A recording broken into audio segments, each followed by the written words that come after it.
Thank you. So we have public participation. At this time,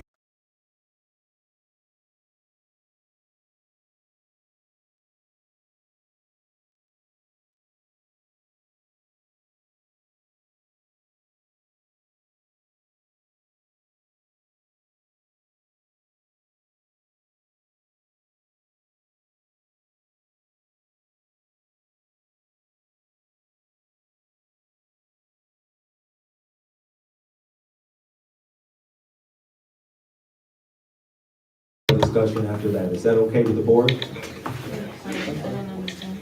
You mean we're not gonna vote until after the community? We'll go into discussions, but I mean, we can have public participation now, or we can allow public participation after the candidates. We get to do the candidates. So I would like to do that if it's okay with the board. Sounds good? All right, so we'll move item D to the public participation. We'll move that after item 2.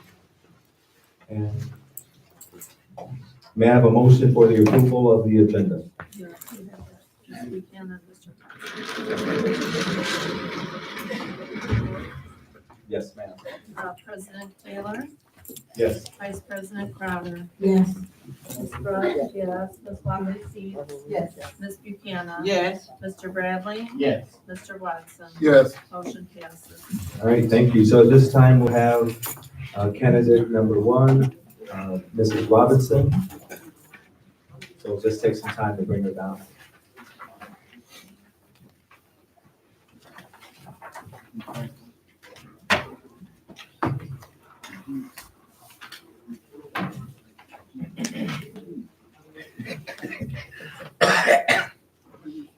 I still first.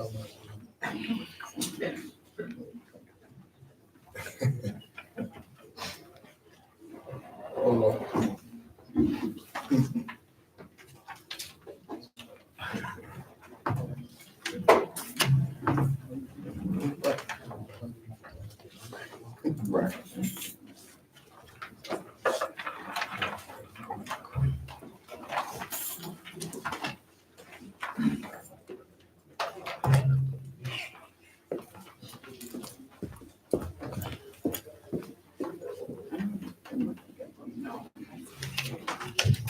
Can you all move that down? So what happens in school is they cut the heat down and say energy after a certain time. And so but they should have had it where they know it's meeting or whatever. So I think that would happen.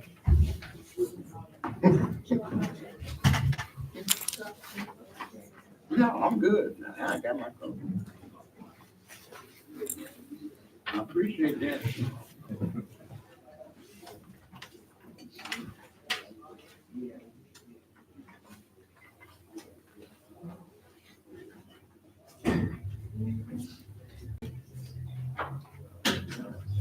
Who's going to get, I don't even know where Mrs. Robinson Is that on this floor? yes, Mr. James' office is down the hall to the right.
Good evening again, everybody. Good evening. Watch the chorus. Tons of them.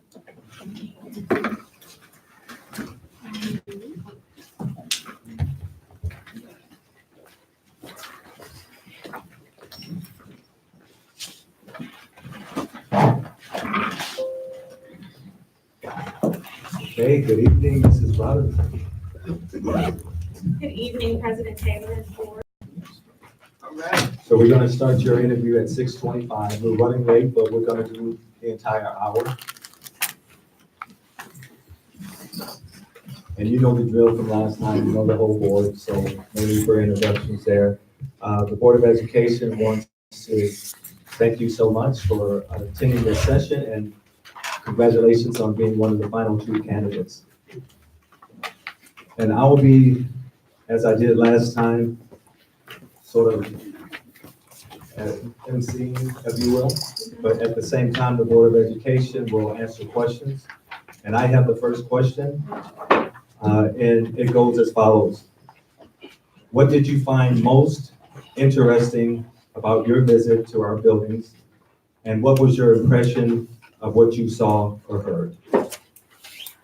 So today I had the opportunity to meet with several different stakeholder groups. I met with our students first.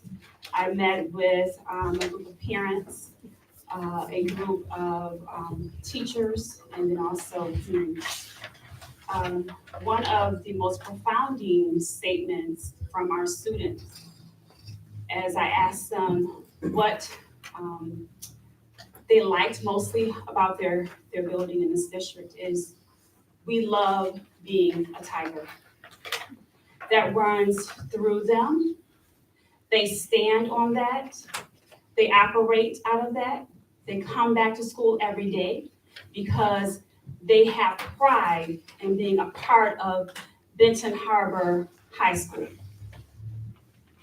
Another comment or conversation from our conversations, I know from our teachers, they are really concerned about the salary scale that they are currently have. We know within our schools, not only just Benton Harbor area schools, we have challenges retaining and recruiting teachers, and they want to ensure that the next person who sits in the seat of Benton Harbor area schools as a superintendent will fight for their salary and fight to ensure that our teachers are given the due respect and the due salary that they deserve. Thank you. Question number 2, Vice President Crowder.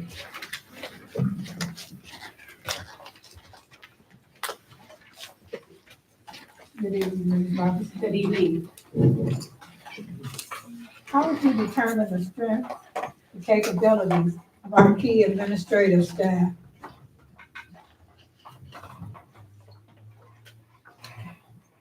So one of the things that a leader does is build relationships, professional relationships with his or her staff. And that is what I look forward to doing. And as you build relationships and you have conversations and dialogue with your staff, you understand what their strengths are. You understand the best placement for them. You understand what they bring to the table. Another way that we determine, or I determine, their skill sets is through our evaluation tool that we have. We currently have a tool that analyzes or reviews our principals with their school data, how well they are implementing processes and procedures within their school, how well they know the curriculum and monitor the curriculum instruction that goes on within their school, how well they are communicating with parents and families in the community. Using that tool allows us to have good sound data, not just judgmental or perception data. So utilizing that would allow me to understand each administrator within the district and also know what skill set they bring to the district and to their building. Thank you. Question 3, Secretary Rush.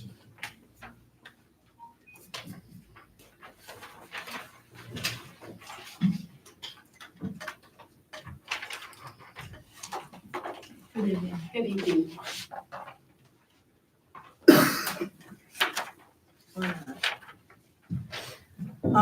Think about one or two of the most difficult initiatives that you have implemented as superintendent. How did you build consensus around those initiatives? And give us some examples. So I've been a part of administration here at Benton Harbor since 2015, and we've had quite a lot of initiatives that we've implemented. Some we've changed and some we've gone away from. One of the probably most difficult ones was the implementation of the new evaluation tool. So what I did was I collaborated with our regional educational service agency, which is BRESA. I gained data from them asking which tools are most prevalent within our county. Once I received that information, I was able to develop a team of teachers. Number one, and I'm talking about the teacher evaluation tool. Again, a group of teachers who were able to come in and look at all of the evaluation tools that were out there in the county. We developed a survey that was pushed out to all of the teachers that included key points, frequently asked questions about each tool. Teachers were given an opportunity to complete the survey. Once the survey was completed, we analyzed it, was given the data, and we moved forward the tool that was most voted for by our staff. And another initiative, I know you said two, so let me add one more. So one of the other initiatives would be the implementation of our current ELA program. We had just in 2015 adopted a ELA program through Engage New York. 2018, I was part of the team that made a decision to move forward with a program that was comprehensive. And comprehensive, I mean that it had interventions embedded into this program. It had pacing guides, lesson plans, unit assessments, all into the one program. The administration at that time, then we went to the buildings, got information from the union offering input, and the decision then was made to move forward with this.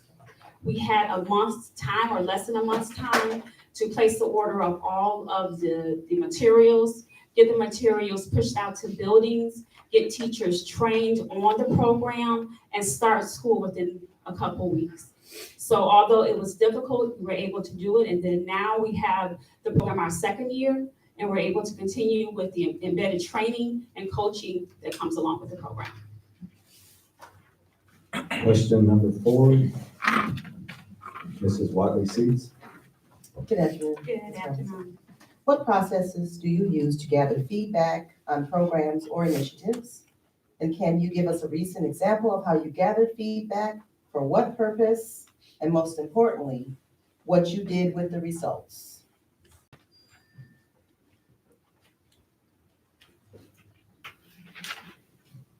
So feedback is important. And usually that comes through different modes, such as surveys.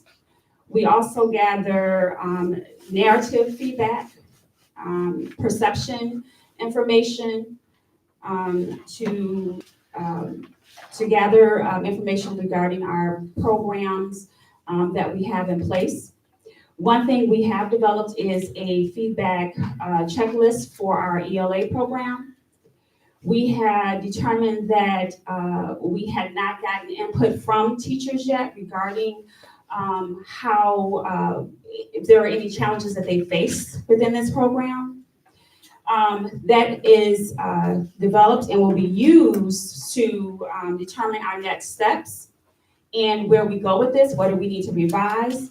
What do we need to add? What do we need to take away? This information will also be used during our building of the plan for our Community Engagement Advisory Council. So this will be something that is used real time in planning our next steps for the district. Question number 5, Mr. Bradley. Good evening. What is the one thing you would protect, no matter the objections, when making budget reduction recommendations to the board?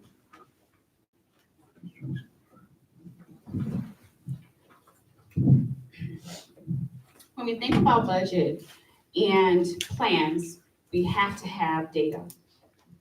So although I may have one thing in my mind to protect, the data may show something otherwise. So any decision that we make regarding budget, adding, taking away, keeping, protecting, number one, it should be based off of data. Is it doing what it's supposed to do for the students? Are we closing that achievement gap? Are more students being successful utilizing that program than if they were not utilizing that program? How are the programs that we're advocating for being connected to our strategic goals? Are those programs that we're advocating for placed in our district improvement plan? If not, and the data does not show that it is something that we should continue with, given the amount of time, appropriate time to implement a program, then that will be a conversation that we need to really think hard about and make the tough decision of not continuing or protecting. So although you may want to protect a program based off of the data, sometimes it may not show that it is a protected program that we should go forward. So being able to advocate for a particular program right now, I would say for anything that we would have to use the data. Programs that support students around social emotional learning is definitely something that will be high on my list to protect, to ensure that students have the tools that they need to address or deal with challenges that they may face. Programs that really hone in onto the core of our instructional pieces, reading, math, those types of programs will be things that are high on the priority list to protect as well. Question number 6, Ms. Buchanan. Hi, Ms. Robinson. Good evening. Under the circumstances, would you consider eliminating extracurricular program, and have you had to do this in the past? Please explain. Extracurricular programs are extremely important. And based off of some of the research, they have a high impact of addressing the achievement gap. So students need outlets, opportunities to problem solve, opportunities to utilize higher order thinking skills outside of the classroom. So considering eliminating extracurricular activities would be a hard decision to make, given the impact on achievement that they bring. We know that given the age that we're in now and what urban districts face around budgets, around budget cuts, around the deficits that we do have to make some critical decisions. Those critical decisions will be based off of, for me, what's best for kids. And what's best for kids is giving them opportunities to have extracurricular activities. I'm part of the Community Engagement Advisory Council. We do have a student who is a part of this. And this student continues to advocate for extra programs that right now they may not have access to. These programs give students an outlet. It also gives them a support system that they can take and transfer within the classrooms and leading other students. So I would be hard pressed to eliminate that, and especially with things that our students are exposed to within the community. I think about what happened this weekend and the challenges that the city and townships are facing. We need to give our students, be able to protect our students and give them other outlets of where they can be in school and be in programs that really service them and support them. Mr. Watson, you have question number 7. Good evening. Good evening. How have you engaged with the city and community in your capacity as superintendent?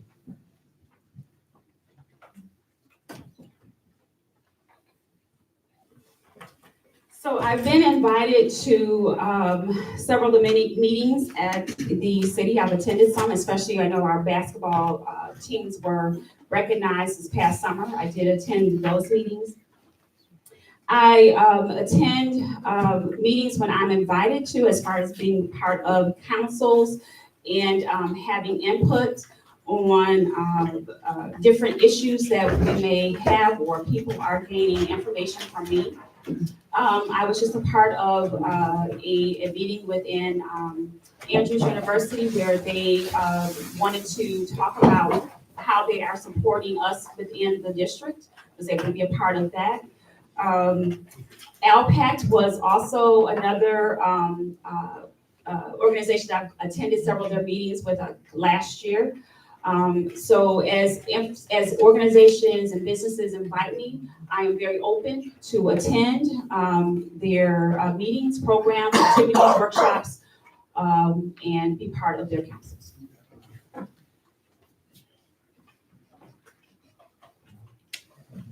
Mrs. Robinson, what kinds of things have you done to mentor and supervise members of your administrative team? Give us specific examples of what you have found to work the best.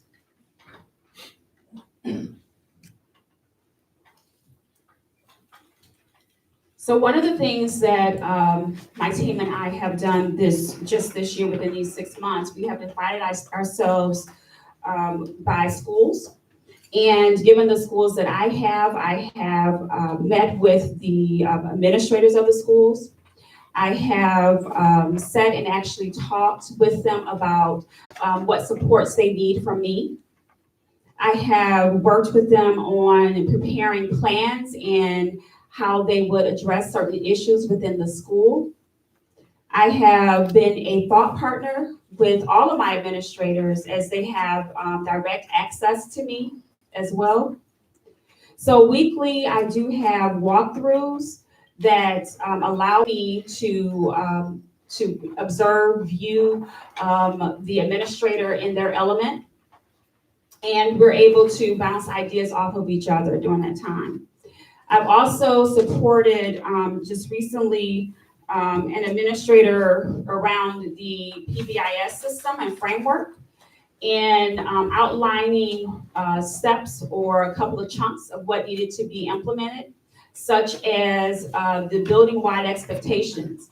How are you determining how students should behave in the cafeteria? What are your expectations around students as they walk through the hallway? That information was then taken back to this particular administrative staff. They developed their plan.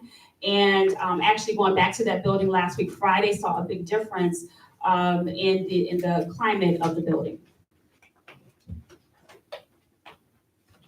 Vice President Crowder, question number 9.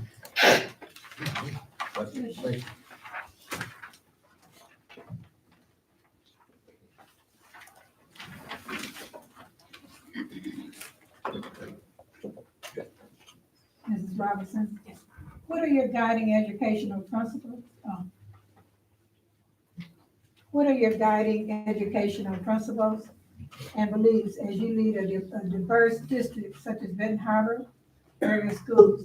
And could you reference specific researchers or writings that have guided those beliefs? Michael Fullen is one of those researchers that I have not had interactions with, but he was part of a class that I took, and the one of the books or textbooks that we had to utilize was his, and he was all about systems and understanding that systems really move forward a district if we have systems in place. We have processes and procedures in place that everyone knows about, that a district can be sustained no matter what the leader, who the leader might be, because we have created steps and processes for each department or each area. So that is one. Another one is John Hattie, who lists out effective strategies that directly impact the classroom. He did a number of years and years of research around what are those top strategies that you can actually implement within a school district, a school system, classrooms that really impact and help close the gap. So one of the reasons why I talked about extracurricular activities, there is a high impact of the effect of having extracurricular activities with the achievement of students, and that is part of his work. Thank you. Secretary Rush, question 10. Mrs. Robinson, what motivates you to succeed as superintendent?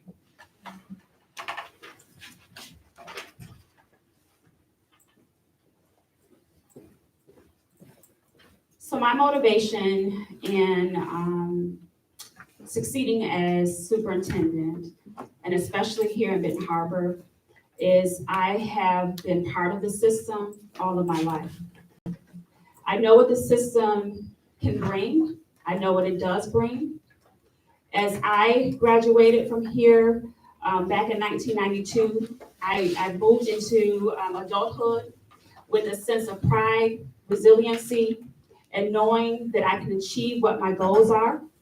I had a support system that motivated me as well within the district, and I want to get back to that.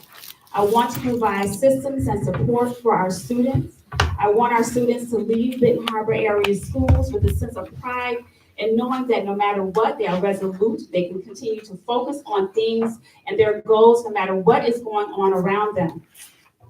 It takes a special person and a determined person when you leave any school district to actually move forward and achieve your goals. And that is what I want to instill in every student that comes through our system here in Benton Harbor area schools, and that's what motivates me to be the superintendent. Treasurer Receipts, question 11. Mrs. Robinson, what are the standards you use for judging whether or not a Board of Education is doing its job?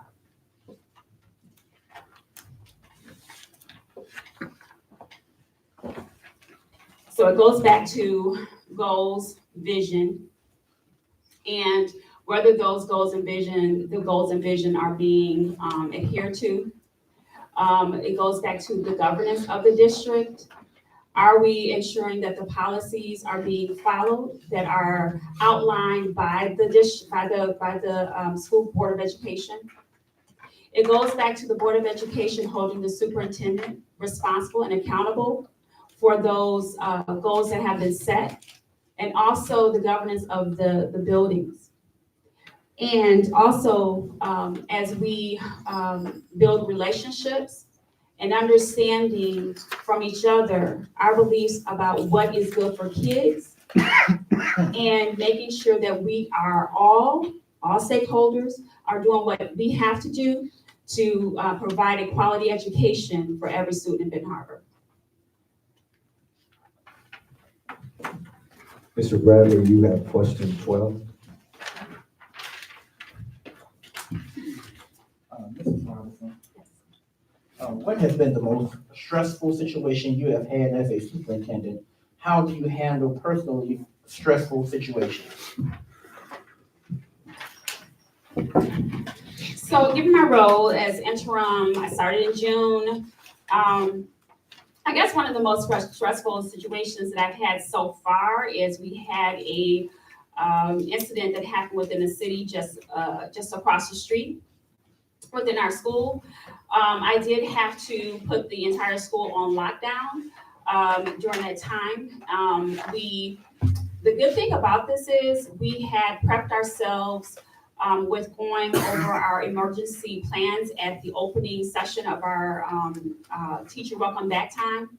And so I was familiar with the processes that needed to happen, the steps that we needed to take. So although it was stressful, what helped me through this was the preparation that took place prior to the stressful situation. Personally, I try to stay as calm as I can during stressful situations. I'm doing some self-talk, talking myself through things, because getting anxious, panicking will not help the situation but cause more harm. Ms. Buchanan, you have question 13. Ms. Robinson, Yes. what do you see as the chain of command in a district this size? Do you anticipate making any change in our organization structure?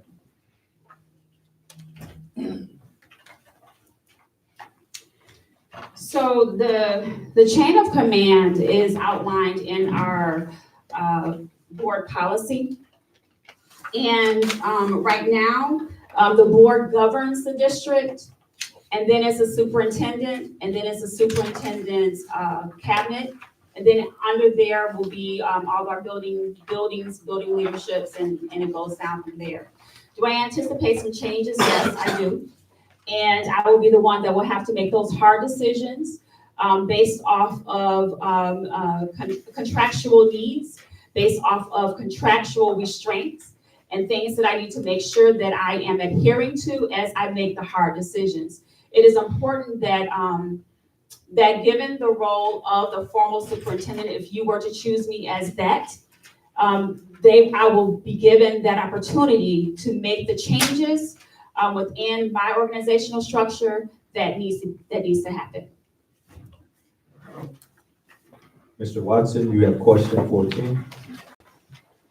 We are a high achieving school district. How will you ensure high educational standards are set, clearly communicated, and met?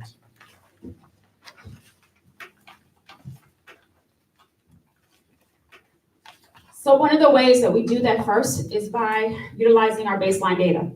So we take that data and we determine what our next target or our benchmark would be. Once that happens, that information is communicated to the entire district. So that could be communicated during the welcome back sessions at the beginning of the school year. That could be communicated during, right after the testing session happens. During September, October is when we usually have our first round of major assessments within the district, showing our entire staff what the data looks like and where we actually need to go to close the achievement gap. And then on top of that, not just closing the achievement gap, but really focusing on proficiency at all grade levels. What we have done within our district over the past number of years, we've really focused on just growth. And growth is important because it does give you the motivation to go to the next group and to continue what you're doing. But what's also even extremely more important is the proficiency level. So that's what it will be expected of all of our students, and we will develop goals based on us reaching proficiency. We have to get ourselves out of this hole academically. Treasurer Receipts, you have question 18. I'm sorry, I skipped a page. I apologize. So it's back to me.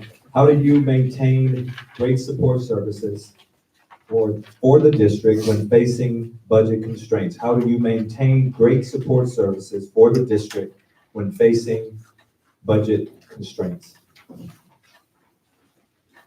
And go back to utilizing the data.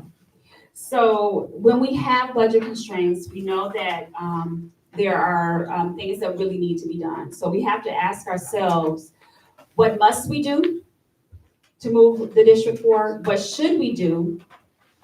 And what wishes do we have? So if we keep, number one, the data in mind, make decisions based off of data.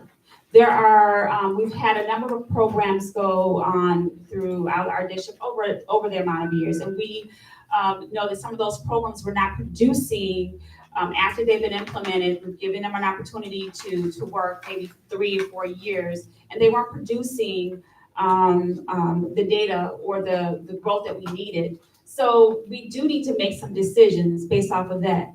So we ask ourselves those 3 questions. We're able and utilize the data. We'll be able to make the tough decisions that need to be made, and then we'll also be able to continue to support the programs that we have. Thank you. Vice President Crowder, question 16.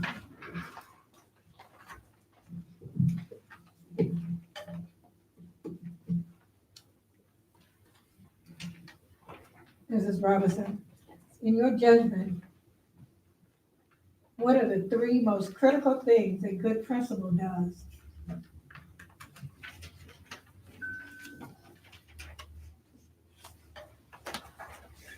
Number 1, a principal does set his or her vision for that school. A principal does establish a system of utilizing data, a data culture within his or her school, because that data will help drive decisions that need to be made for that particular school. A good principal would also empower his or her teachers to become leaders by delegating certain committees to them, having them to oversee programs and events where they can, based off of their skills, grow as leaders. A good principal also has instructional knowledge of what needs to be monitored around student achievement through our core content systems. Thank you.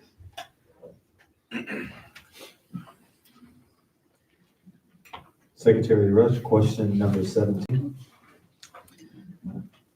So how would you provide oversight and lead others and hold people accountable to deliver the mission of the district?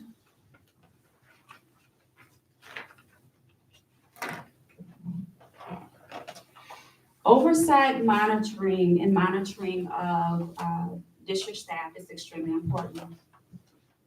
So one of the things that I have actually established is within my cabinet, I do have direct meetings, one-on-one meetings with each cabinet member. We talk about the projects and the goals that they are currently working on, and then what are the next steps or actions that need to be moved forward. We talk about long-range planning, what needs to happen in 3, 4, 5 years.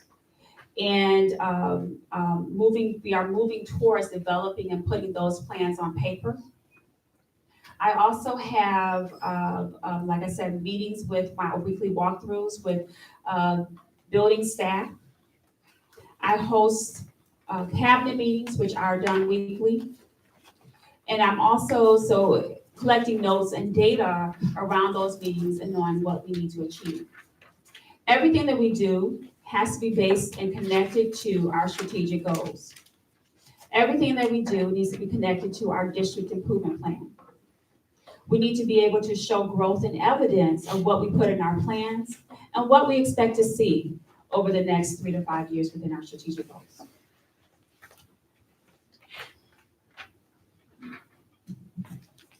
Now, Treasurer Receipts, question 18 goes to you.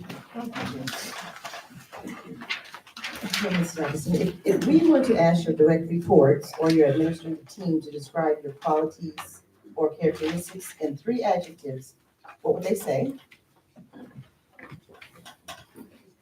I'm personable. I ask open-ended questions. And I hold everyone accountable. Okay, so how about your teachers? My teachers would say I'm personable. I was able to walk in their shoes. I have empathy for what they do and an understanding for the students they serve. And as far as your classified staff and board members? So classified staff, once again, I am personable. I am reflective. And I garner my team to work to the best of their ability.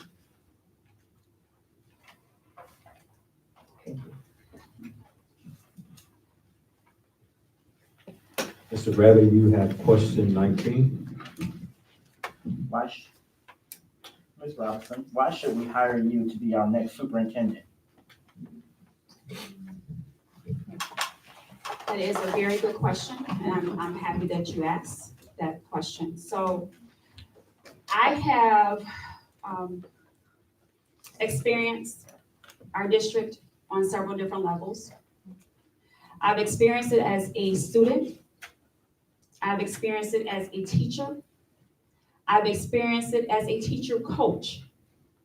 I've experienced it as a principal, as a curriculum and instruction director, as an assistant superintendent, and currently as your interim superintendent. I know what challenges we face. I know where we've been, and I understand and I see where we can go. I have looked through some of the vision statements that were created by some of the administrators before me. And one of them stated, to ensure that our students have a quality education so that we can strengthen and revitalize our community. And that is what I'm going to do as your superintendent.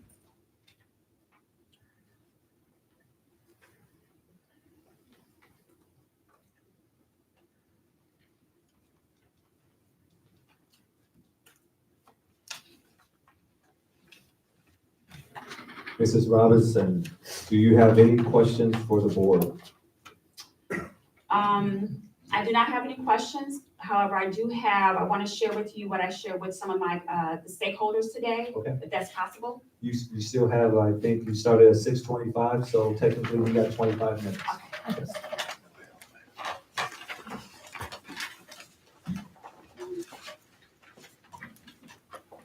And may I approach the board? Yes, ma'am.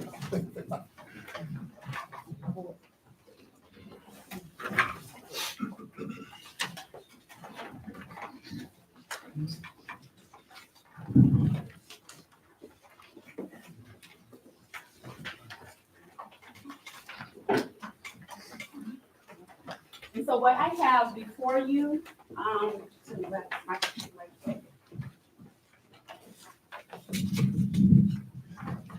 I have a brochure of what I put together and what I have been actually implementing for the past 6 months. I was approved as your interim superintendent in June, and we have not been stagnant in our work. So this brochure, I reviewed some of the information or pieces that were put in place by some of our previous superintendents. Love quality education every day for every student. That is something that we should be driven by as educators. I've also included inside your brochure, beliefs and values. These were created in conjunction and collaboration with the boards before you. These are beliefs and values that we still stand on today. Inside, you have our mission that was developed by my team, Shape the Future. We know that every day we are in front of students, we are shaping their future. And we want to ensure that what we do every day gives them a quality education so that they're able to go on to secondary measures and be able to provide for their family and for themselves. I've also included our strategic goals, which are listed inside the brochure, and then also our vision, which is here on the back of the brochure. I have also given you an outline of everything that we are currently doing around our strategic goals and things that we want to do for future topics. So I have our vision listed, our mission, our beliefs and values, and our strategic goals. So we have developed high expectations for effective teaching and learning. And I have listed some of our current practices there. It's not all of them, but it's some of the ones that are key in our work today. The second page, I have where we want to go. What are our future practices? So within our technology, I want to implement a framework for technology called substitution, augmentation, modification, and redefinition.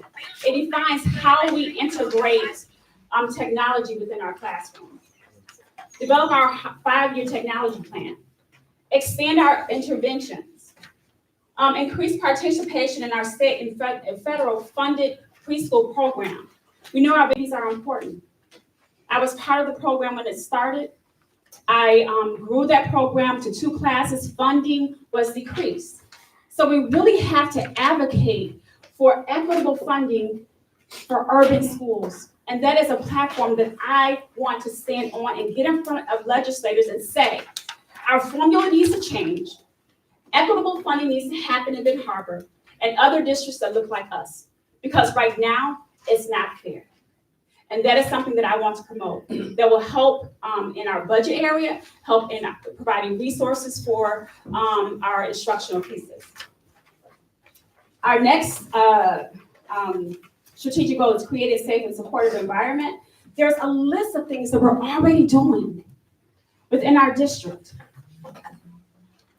Future, I want to extend that, especially around truancy and attendance. We are making some great strides in ensuring that our kids are showing up.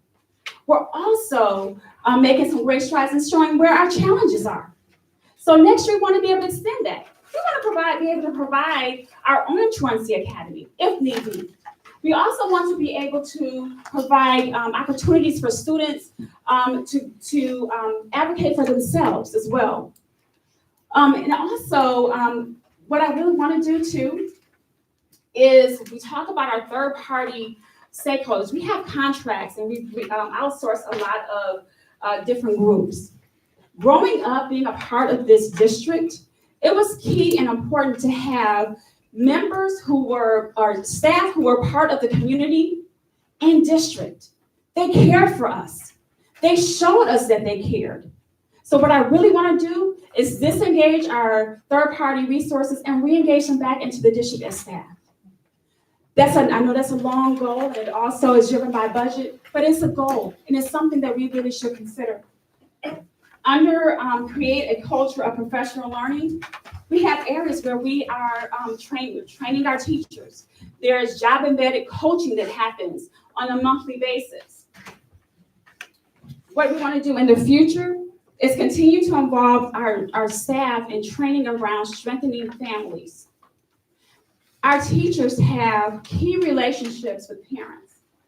If we provide them with tools and strategies that will help them support their child at home, just imagine how great and how quickly we can decrease that achievement gap. On the back side, I have just 2 more goals. Establish a system of fiscal responsibility. We currently use a practice called zero-based budgeting for our state and federal grants and programs. That's wiping the slate clean, using data to drive or build our budgets, asking questions such as, what must we have? What should we have? And what are our wishes? If we use that for everything in every department, that will help us tighten up our budget pieces and be able to move forward and put money in the right areas for our students. And lastly, engaging our community. We know this year we developed a parent resource room here at the high school. We want to be able to do that in all schools. Hefty goal, but can it happen? Yes. We also want to, I do want to develop a system of communication where I am developing videos and pushing those videos out, ensuring that parents understand where our district is going. So I want to have community forums, parent forums on a regular basis, teacher forums on a regular basis. I want to expand the communication I have with students where I've had advisory meetings with them. I want to be able to do that at other schools. So you have in your hand what our activities, what we're already doing. You also have where we want to go in the future. So with that, I am.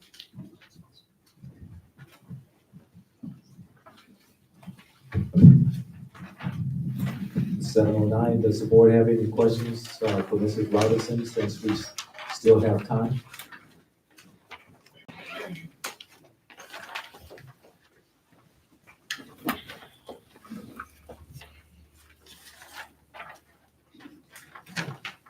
I have one more. Yes, So I ma'am. did give these bracelets out during community event Shape the Future. So I want to make sure I give one to you. It just reminds of what our goal, our responsibility, and the impact we have on the students here in our district and community. Let me get one more.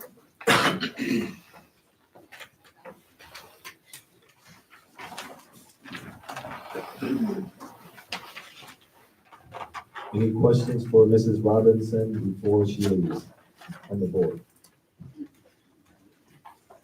Any more statements? Are you all set now? I am all set. Thank you so much.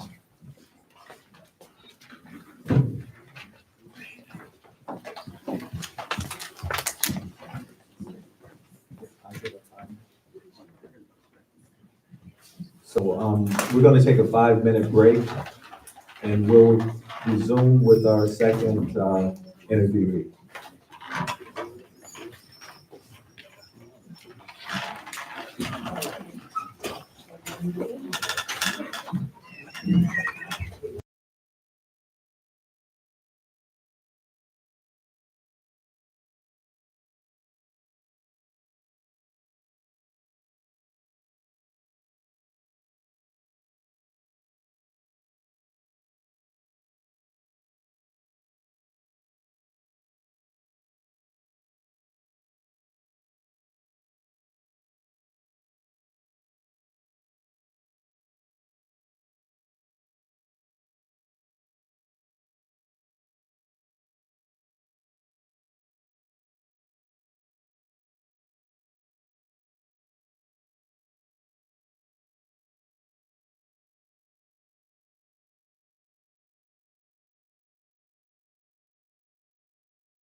We won't go through the introductions of the board again.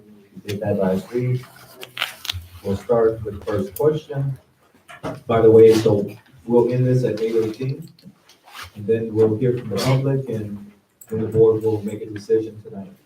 So, first question.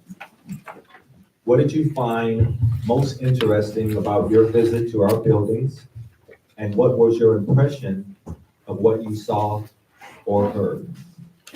What I found very important is the engagement from the community. I was very pleased with the students that I met. They asked very engaging questions. They seemed extremely committed to their schools. The parents, the teachers asked all the right questions. It looked like they're willing to decide to move this district forward in a manner to where the future is bright, going into 2020 and beyond, having the sustainability of a world-class education institute. I believe that Benton Harbor, this is a pivotal point in time for the Benton Harbor area school district. I believe after speaking with the community members, with the teachers, with the students, with some of the other stakeholders that came, even some of the administrators that decided to show, I believe that the passion is there. I believe that the commitment is there. And I believe that we'd be able to work collectively to ensure the future of Benton Harbor area schools. I believe everyone is knowledgeable of the budget and where we stand. I believe everyone's knowledgeable with where we are with regards to academic achievement at the primary level and at the secondary level. I believe everyone is committed to making this a great education district. I'm very excited for the opportunity. If given the opportunity to lead Benton Harbor Area School District, I work my hardest to ensure that the future is bright as it's ever been in the past 20 years. Thank you. Second question, Vice President Crowley.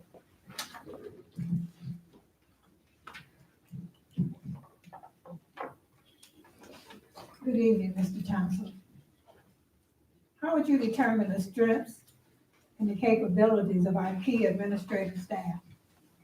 I believe determining the strength of the key administrative staff is meeting with all of the principals first, executive leadership, understanding what their leadership philosophy is, and collectively drafting a vision for the direction to move forward.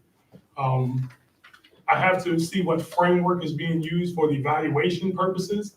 I need to see where their instructional capacity is as well as their budgetary capacity, and working with them in the social domain, not doing anything to anybody or for anybody, but doing things with the leadership that's in place. I believe if given the opportunity, I'd be able to collaboratively lead and work with the key leadership in Benton Harbor. Thank you. Question 3, Secretary Rush.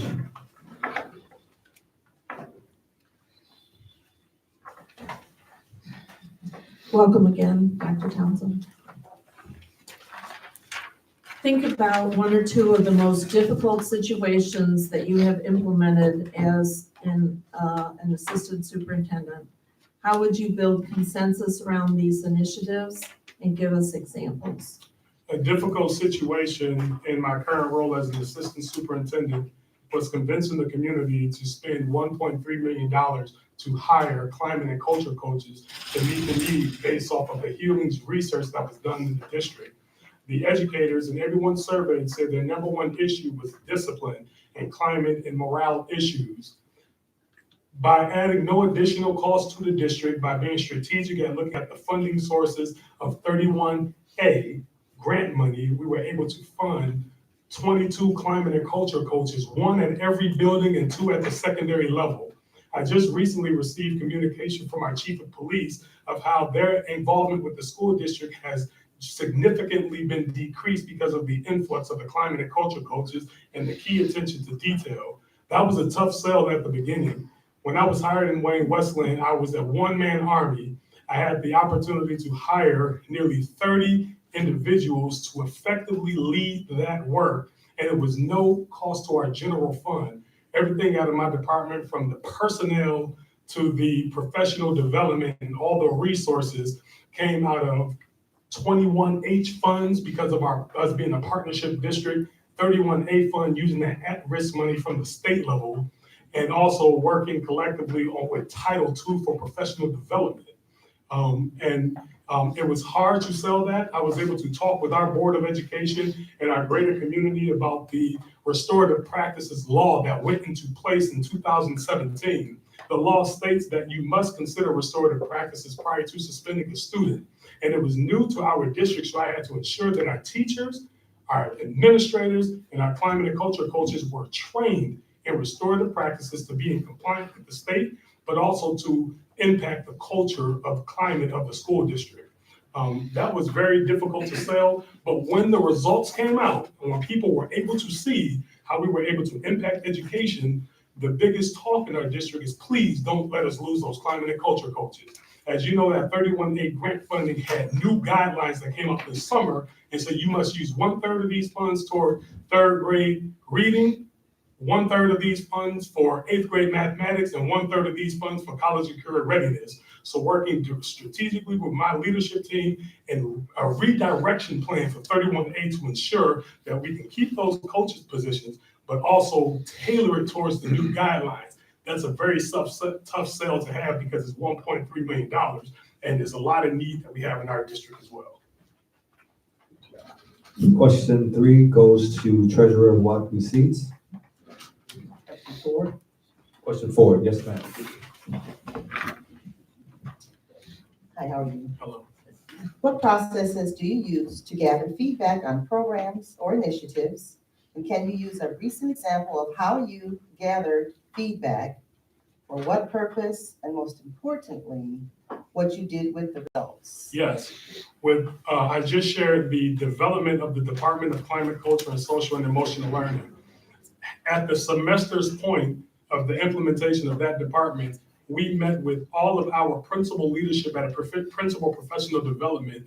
In the second half of that day, we put 4 categories up there and said, what is working, what's not working, what do you need more support with, how can we, what are the next steps with that? And we took all of the data from our elementary principals through secondary principal and was able to, as a department, strategically modify our plan in climate and culture as we move forward. Additionally, just recently, we used a Google survey to ask principals in this upcoming year, what support do you need from the Office of Support Services to improve academic achievement?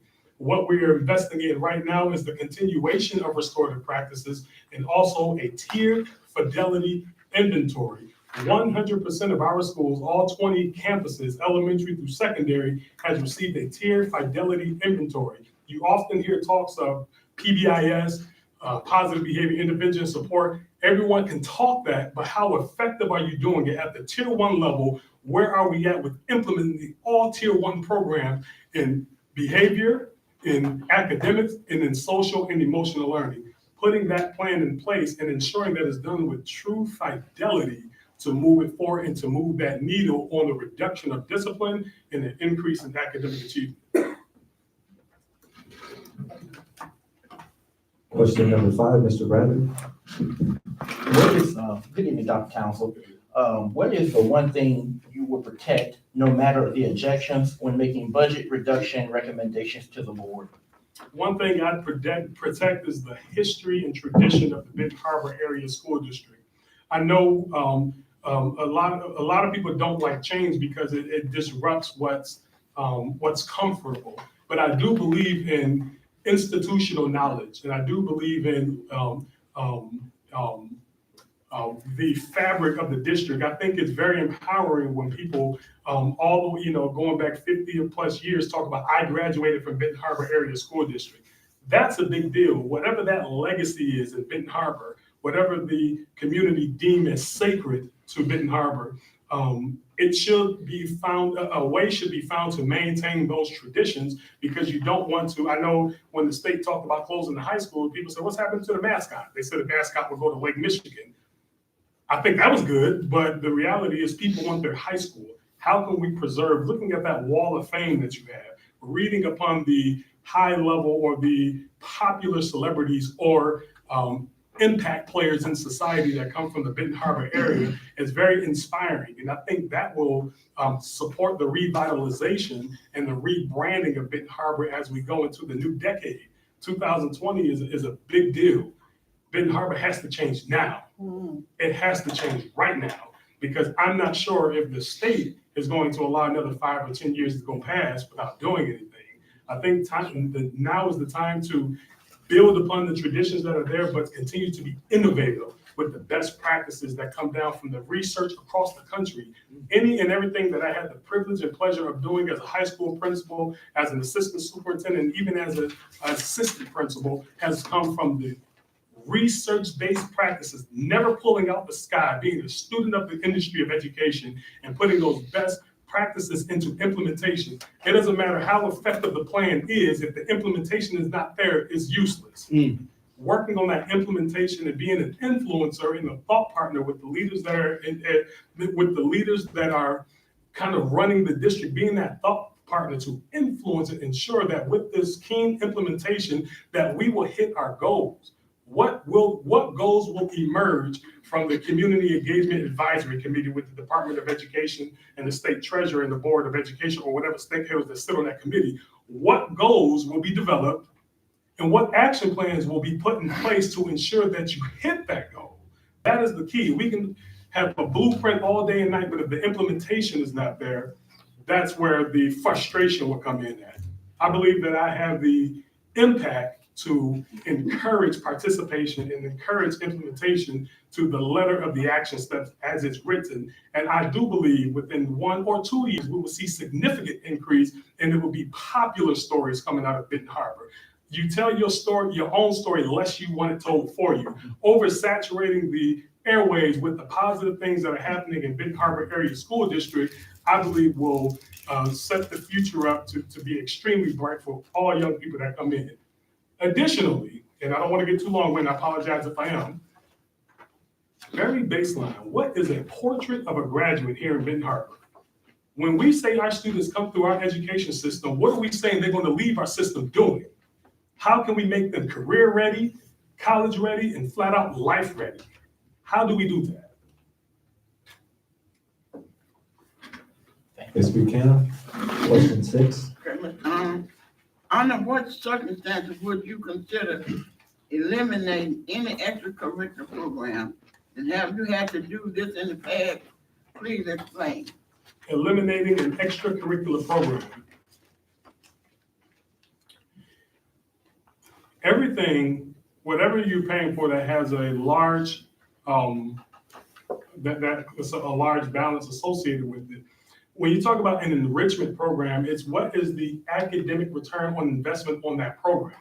And finding out, is the money that you're putting into that program worth the outcomes that you receive from that program? I don't want to give a specific example to Benton Harbor because I've not turned over every rock to see what that is, but every dime that is being spent in this program should have some type of outcome that people are proud of and can live on and can decide that, hey, that was a good decision. In Wayne Westland, another way that we were able to fund our climate and culture coaches was to eliminate our Optimum program, which was an occupational therapy program that proved no results for the students that were being serviced by that program. Additionally, I shared in our last interview that students that received, we had interventionists, reading interventionists and behavior interventionists, students that received intervention were performing less than the students that were not receiving interventions. So we had to cut the interventionists and develop coaches instead of reading intervention, behavior intervention. We threw that out and said the impact is at the teacher level, instructional coaches, climate and culture coaches, and that's where we saw the gains on student achievement. That's where we saw the gains in our discipline behavior. And that was very unpopular, a lot of uproar. No one wants to lose their job. And it wasn't a matter of losing job, it was redefining the position and repurposing that person who sat in that position. So there were a lot of interventionists that became instructors, that became coaches, and keeping that same philosophy. When we did the climate and culture coaches, people that ran after school programs, or those programs were going away, like Wayne Mediation, which we made them climate and culture coaches, because we do believe in people, and the human capital is hard to come by. If you got people that want to be there, how do you get them involved in the educational process? Mr. Watson, question 7. Good evening. How have you engaged with the city and community in your capacity as assistant superintendent? I walk it like I talk it. Not only do we have the high-level meetings in the department and in our offices, I'm at community engagements such as football games, basketball games. I'll be at bowling events this week to support our John Glenn High School, going to different parades, going to Rotary meetings, meeting regularly as an emergency preparedness team with the chief of police and his deputy police officers in the Westland community. Being involved, being visible, being vocal, and being vigilant in what the mission and vision is. I think that you can never overdo it. Having a social media presence, a lot of our families and kids are on social media. How are we taking advantage of that free advertisement and tailoring it towards the rebranding of Benton Harbor? I love the mascot, but one thing I don't see consistently is the mascot that's on the gym floor is not necessarily what I see on all the different publications that come from Benton Harbor. So rebranding and ensuring that consistency to have brand imprinting for later infatuation, rebranding the district from the low level. If Tigers is the mascot from primary education to secondary education, thinking like McDonald's, having that M logo, so when you see it younger, you still want it when you're older. How do we do that for the Tiger mascot that is already here with heavy tradition and build that rebranding and having a communication plan? I shared with the community stakeholder, I believe it was teachers, I showed the application that we put together in my department. We partnered with Academics and came up with a Wayne Westland education app on our phone. And I searched Benton Harbor, they also had an app, but it was nothing on it. So that key attention to detail, there's an app, how much was paid for that app from Benton Harbor, and why isn't there anything on it? We paid for it in our district, and I make sure things are on it. And just last week, we had one of our communication workers to merge a form or delete a form because we didn't think it was user-friendly. So we have that intentional attention to detail on how we're effectively communicating. Benton Harbor, I believe, has a lot of things that can be used to catapult the perception of the district, but it's really being intentional about taking that to an entirely different level. And I hope that wasn't disparaging about the logo remark, but I just noticed that was different. I see one tiger or one thing, but I go to the gym, I said, man, that's a different tiger. Like, I paid attention to that. And I think that when you think of branding, how can a consensus come and say, hey, this is our go-to on every letterhead that we have, we're going to use this.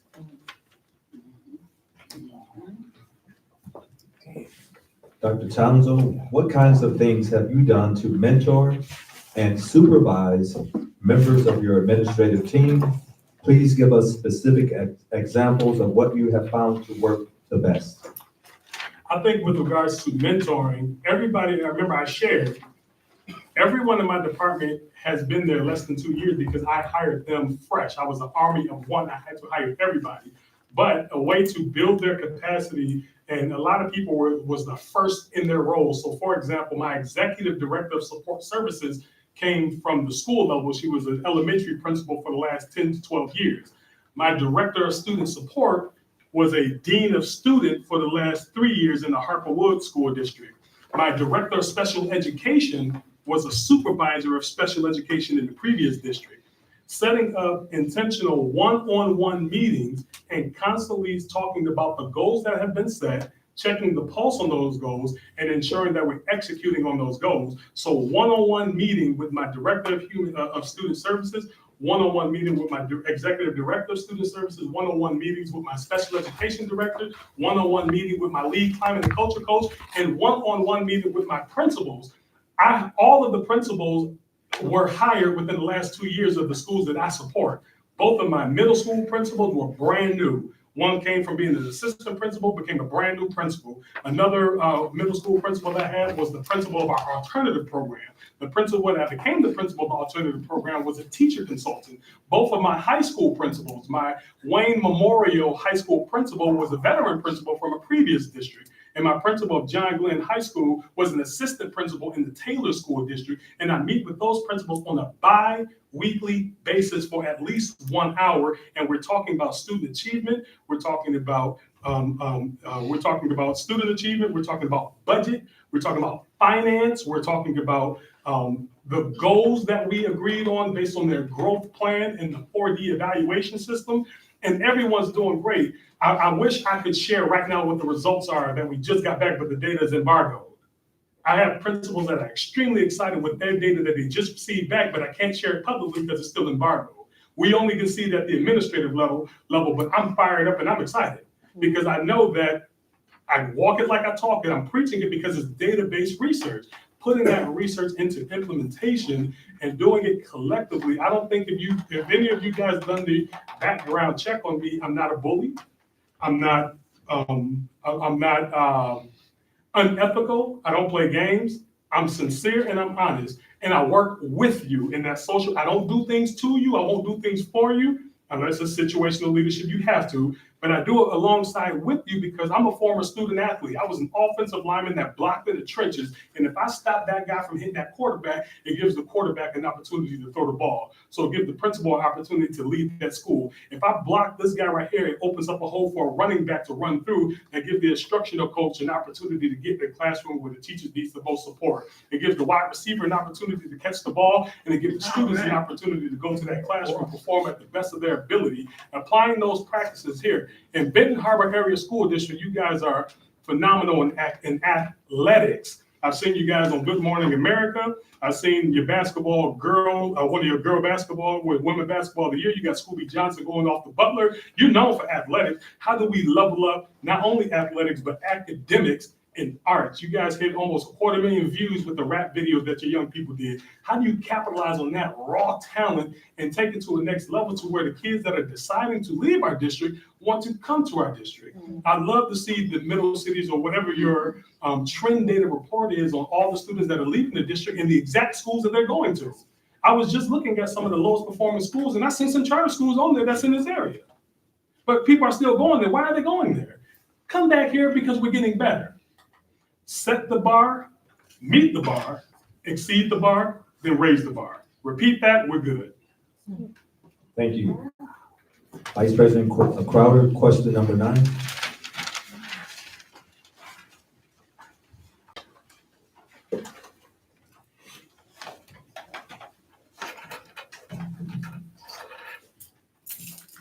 Mr. Townsend, what are your guiding educational principles and beliefs as you lead a diverse district such as Benton Harbor Area Schools? And could you reference specific researchers or writings that have guided those beliefs? Yes, I would say my guiding principles, and I shared before, is truth and service. And my hashtag that I use on my social media is leading for excellence.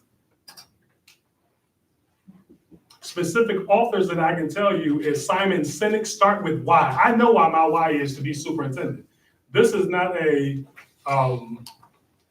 and I shared with some community members, I chose the field of education and my why was to make the greatest impact at the highest level possible because of what happened to me when I was in high school. And someone invested in me and changed the trajectory of my life.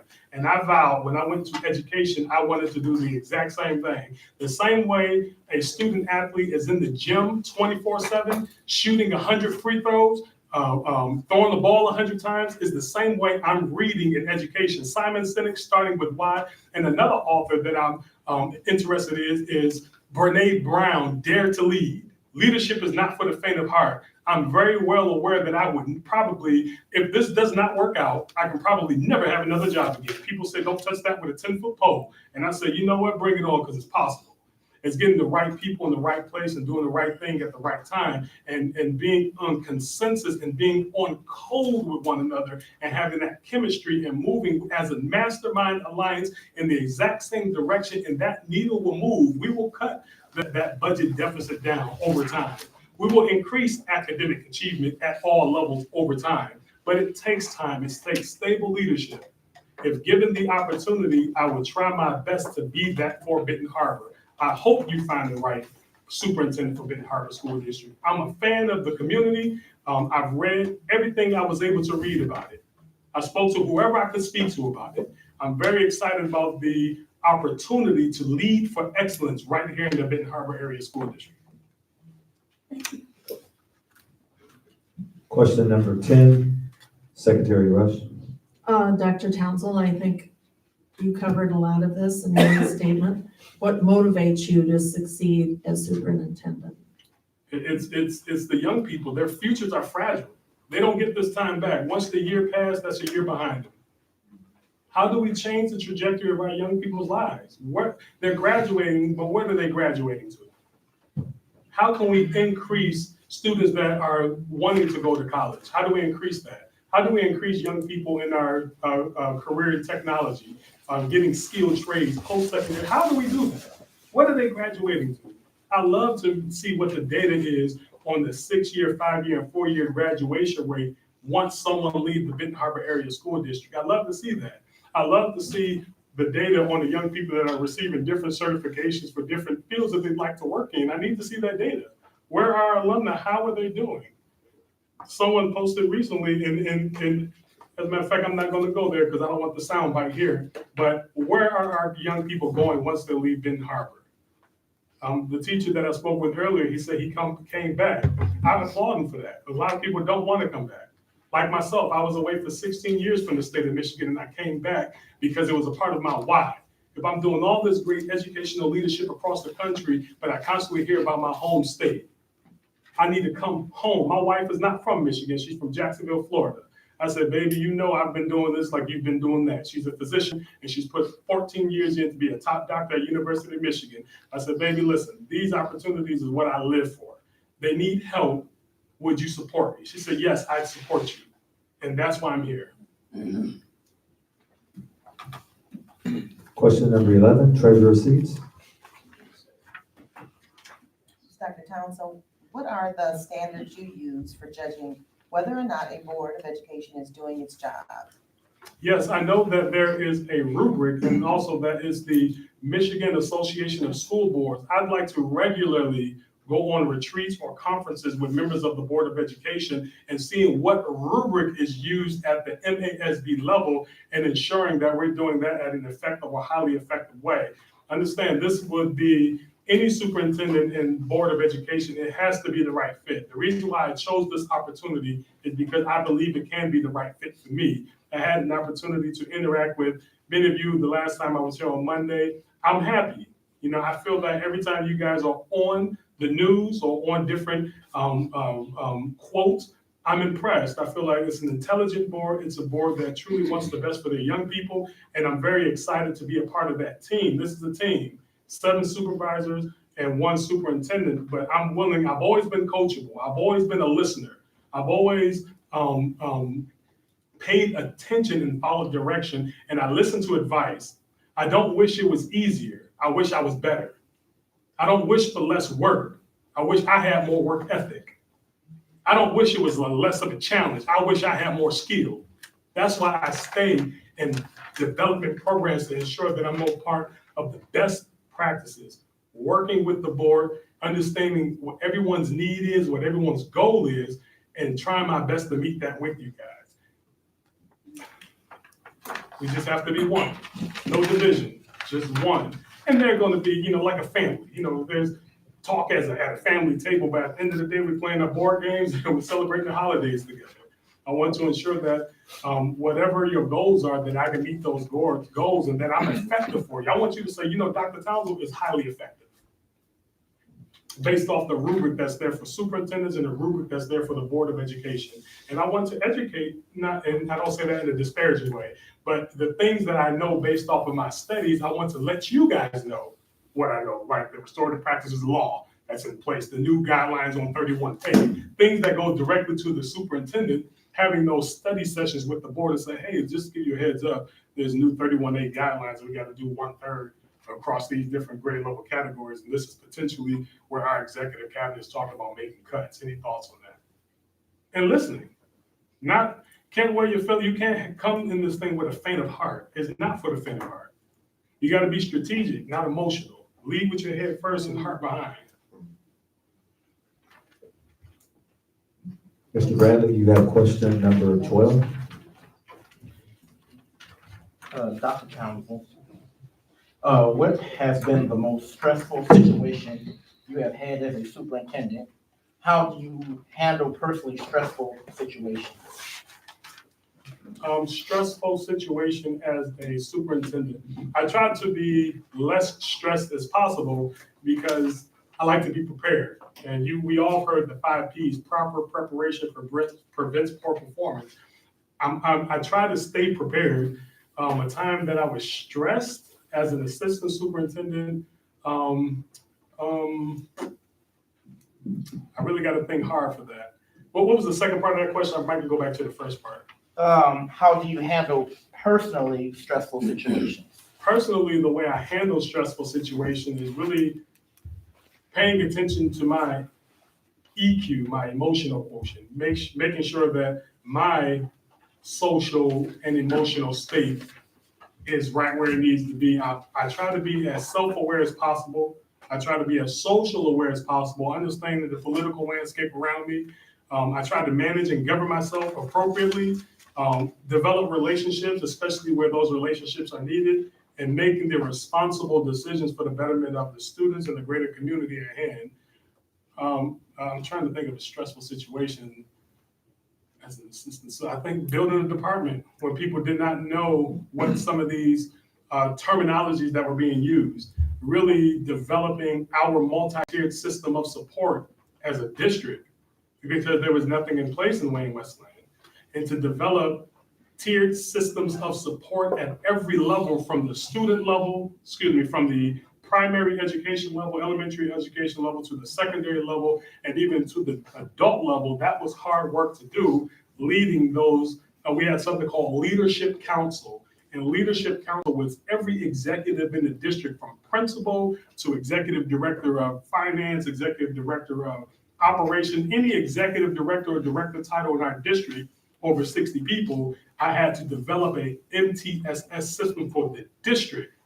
And that was a tough process because every school had to identify all of the supports that they had in place at every tier, tier 1, tier 2, and tier 3, in every category: social and emotional learning, academic, and behavioral. That was hard work to do, and it took us 5 months to do that. And ultimately, we developed a draft 5-year plan on how the MTSS would carry us for the next 5 years. That was tough, and I guess I'd say that was the most stressful, because it was becoming a facilitator and a teacher and a leader amongst leaders in developing that.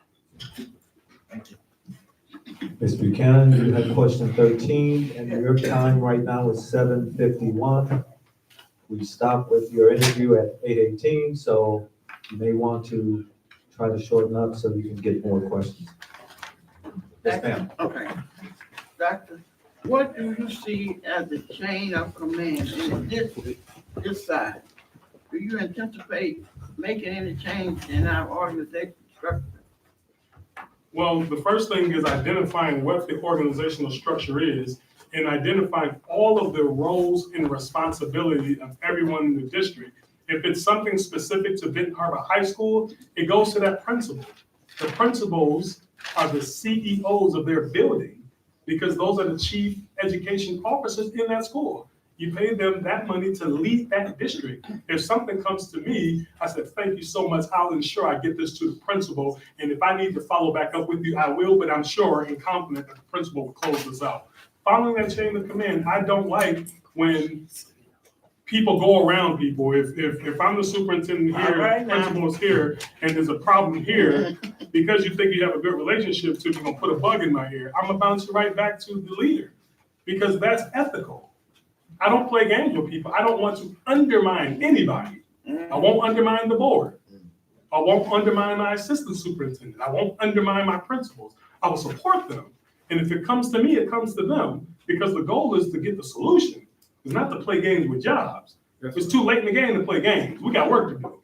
There you go. So identifying everyone's role and responsibility and delegating according to what the concern is to the appropriate personnel to solve it.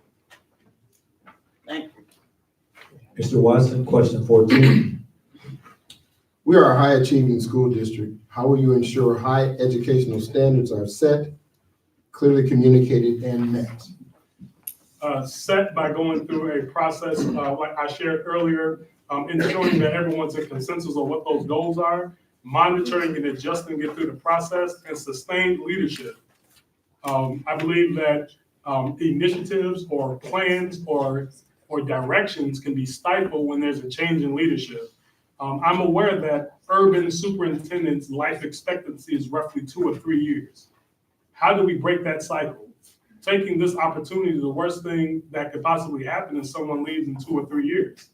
You need someone to sustain it. The state is saying, hey, you got 6 months to develop these goals, and then you have 4 years to improve it. In my head, that's 5 years, because this is year 1, and 4 years subsequently after that. So sustained leadership and staying the course, and ensuring that you have a leadership at every level, from the superintendent level to the principal level, even down to the assistant principals, and having retaining talent in the classroom, specifically in those high areas: math, English, science, and elementary literacy. How do we maintain staff in those areas? Sustainability. Dr. Townsend, how do you maintain great support services for the district when you're facing budget constraints? I think finding alternative resources, the best thing that we can do, number one, is being compliant. When I think of special education, a lot of money comes out of the compensatory education fund. So if you're not doing what you're supposed to do, the state will give you a corrective action plan. You have to make those corrective actions based on the mistakes that were made. So number one, if there's an IEP in place for a student, following that IEP and making sure you're updating that individualized education plan on an annual basis. So number one, we stop any compliance issues, if there are any, and ensuring that we find alternative resources. When we talk about support services, that's the direct department that I lead in Wayne Westland, and 90% of the things that occur out of my department comes from grant funding or title funding. And it's really writing down exactly what it is you need based on a comprehensive need assessment, asking for that in the way that the state approves it, and marshaling those resources directly in those areas and following up to ensure that when you report on it, you did what you said you were going to do with those funds. So ensuring that you have a grants coordinator or whoever's in the department that oversee grants that continue to filter that information, partnering with the town or the city here in Benton Harbor, and seeing what different funding sources come across their plate that can potentially work at the district. I know at the federal level, when I worked in the District of Columbia, I applied for nearly a $1 million grant for school transformation in DC. We didn't get it, but I was bold enough to go for it. And I did the exact same thing in Southbridge, Massachusetts, and was awarded over $1 million. So you don't stop. You shoot 100 free throws, but you're bound to make one of them. Thank you. Question 16, Vice President Crowder.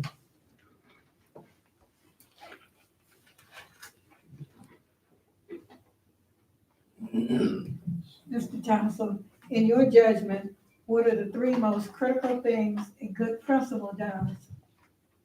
3 critical things that a good principal does is, number one, communicate to all stakeholders, and not just communicate generally, but communicating the mission and vision of the school.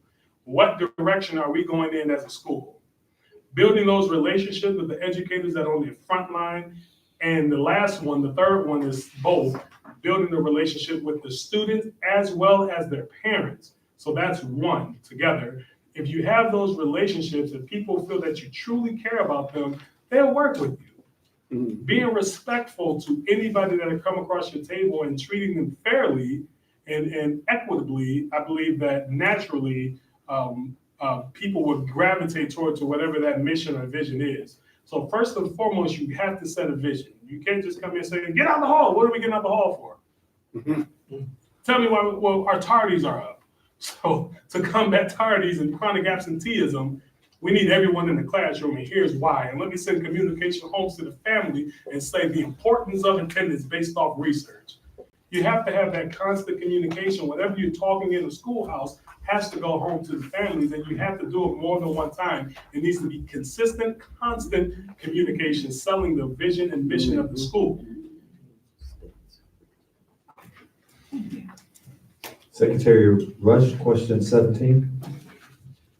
Dr. Townsend, how would you provide the oversight, leadership, and hold people accountable for delivering the mission of the district? I believe everyone, principals and everyone that work in the district, have a framework in which they're evaluated on. That's not just a compliance issue, it's truly using that tool to build and develop capacity. Those tools, those evaluation tools that are put in place, if done at the highest level, will improve and increase academic achievement. And people are not working to the language of their contract or working to the language of the roles and responsibility of whatever that position is that they hold, you must document that. And it's not being punitive with discipline all the time, it's being progressive with intervention. Because the goal is to change the behavior if the behavior is not giving you the outcomes that you're looking for. So holding them accountable by documenting and having that conversation, say, hey, listen, next time we're going to talk about this again. I want to see what you've done to get better.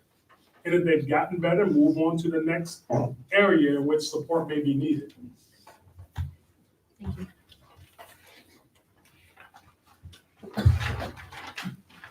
Trade receipts, question number 18.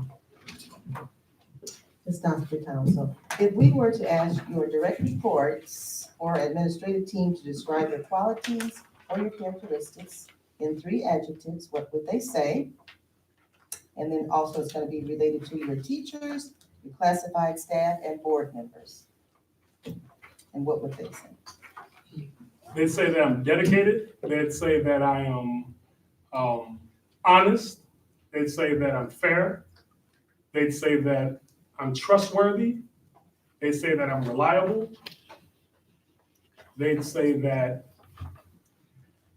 he's visible. They'd say that he follow up, he communicates. They'd say that he has an impact on whatever area that he's directly over. There will be positive impact.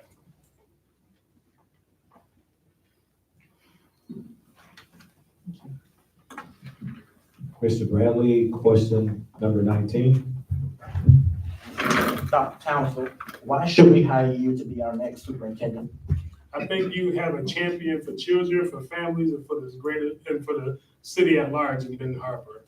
I think you find somebody that truly walks the walk and talks the talk. I think you find someone that's truly dedicated to the field of education, someone that's truly dedicated to the achievement of student. You have someone that's truly dedicated to the thoughts and the perception of the greater community. And you have somebody that work as hard as possible to increase those perceptions and enhance the education system. It will be challenging, but I just wish for more wisdom and continue to be ahead of the game, continue to be on the edge of whatever the best practices are for communities similar to Benton Harbor that increases academic achievement and that reduces the budget or the deficit that's in place. That's going to be a major focus. How do we chop down, millions of dollars over the years to get that 18 million, hopefully to zero, so where we can now have a fund balance. We do know that the state has intervention when at the point you hit 5% or less of a fund balance. That's when the state comes in.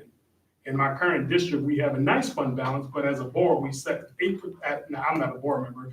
Our board set at 8%. You cannot go 8% in our district. So I'm at a district that's financially responsible, and I work closely with our executive director of finance. In fact, at board meetings, he's sitting right next to me to my left. And I'm always in his office asking all the questions that I need to ask. We have a really good fund balance where I'm at, and we're still cutting money. We have millions of dollars in our banking account, and we're still going line by line item in every school cutting, because we want to be able to sustain the contracts that were bargained. We had 9 different contracts that were bargained, and we do not want to have a structural deficit for 5 years down the line. We're now under that 8% fund balance, potentially hitting that 5% fund balance for state intervention. We're thinking 5-10 years in the future. That's the mentality and the mindset that I come with. Last question for you. Do you have any questions for the board? I do not have a specific question for the board. Am I allowed to make a statement? You have, see here. It's 8:03, you stop at 8:18. I don't need all that time, but I do want to say, I really wish the best for Benton Harbor area schools. I'm excited to see the engagement that I've witnessed, whether online or in person, the community that's come out, the students that I had the opportunity to speak with, every human being that I interacted with, I was impressed.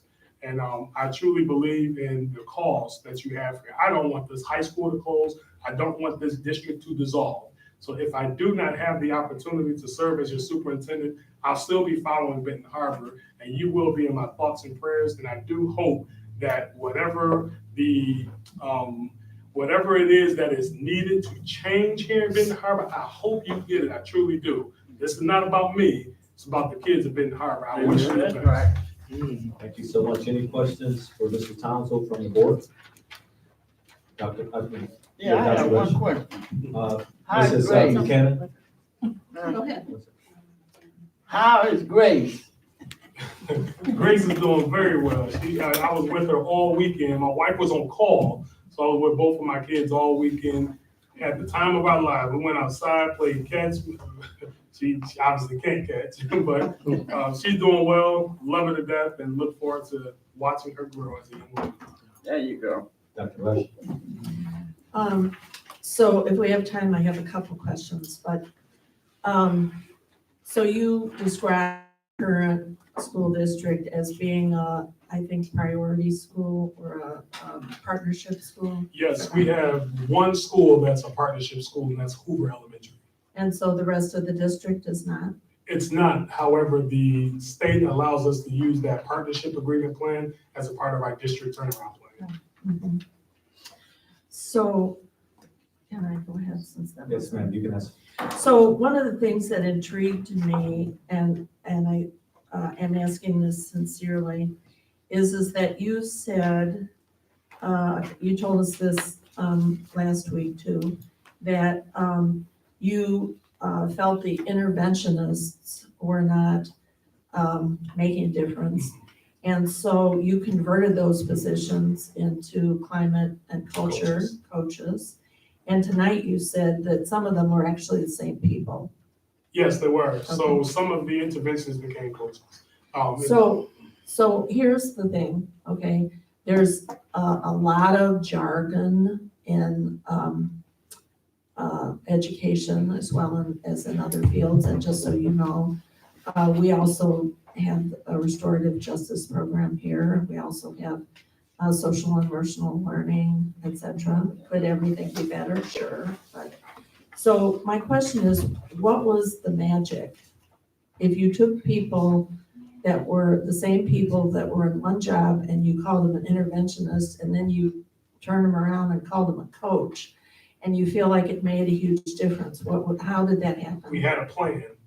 That entire summer, I worked with my team and developed a year calendar of development because we knew a lot of those individuals would not have the jargon or the knowledge of exactly what that terminology was. So we developed a plan that started in August and took us all the way to June.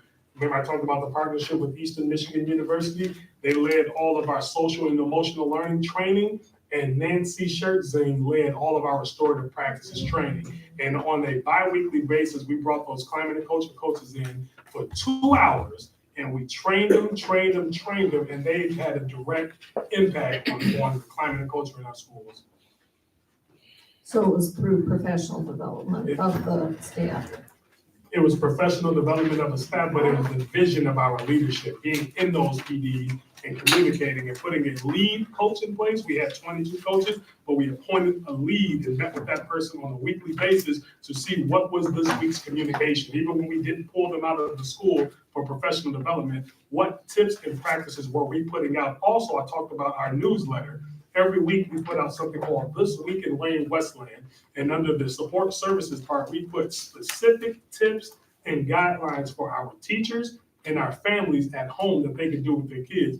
Additionally, at the top of the school year, we have some first weeks of school, and it's a pamphlet and booklet that we say, we believe that in the first 2 weeks of school, I don't care if you put X's and O's on the board, build relationships with your kids.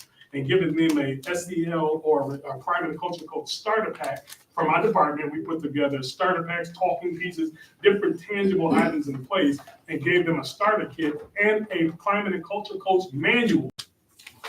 This is how you do this work. And on the weekly basis, we receive that status report. When I talk about status report, people talk about their challenges, things that work, the challenges that they had this week, some highlights of the week, and things they'd like to know more of. And we had a constant community, and still have right now, I can pull it up in my email, constant communication of peer-to-peer mentoring where people are sharing best practices across the elementary schools and even at the secondary level, and also still receiving that bi-weekly district level support coming directly from my department. You're welcome. Vice President Crowley? So did that directly trickle down to the at-risk students? It absolutely did. Why couldn't you just you got together and you got these different teams together for the coaches? Couldn't you have done that for the interventionists? It was a different, when I came in, it was just written differently. It just had to be redeveloped and reimagined. The data says that the coach level works the best because instead of targeting 2 or 3 kids out of a school of 100 or 500 students, you're targeting teachers that deal with classroom of kids, 30 kids at a time. So if you build that teacher capacity with that coach, you're impacting directly the greater number of students. Okay, I can live with that. I've been a coach before and an interventionist. That's why I asked you the question. Mhm. I have a question. What do you feel about magnet schools? I know, I think one of the visions of the district is to bring back a magnet school, right, as a way to attract and retain students. Because, when we had McCord Renaissance, it was a 6th, 7th, 8th grade magnet. We had our elementary magnet schools. We pulled students and parents from different districts. Even my ex-boss, whose dad was the principal of Eau Claire, sent his child here. So what do you feel about magnet schools? I'm positive about it. What I think is, and I want to address one thing real quick before magnet. Yes, sir.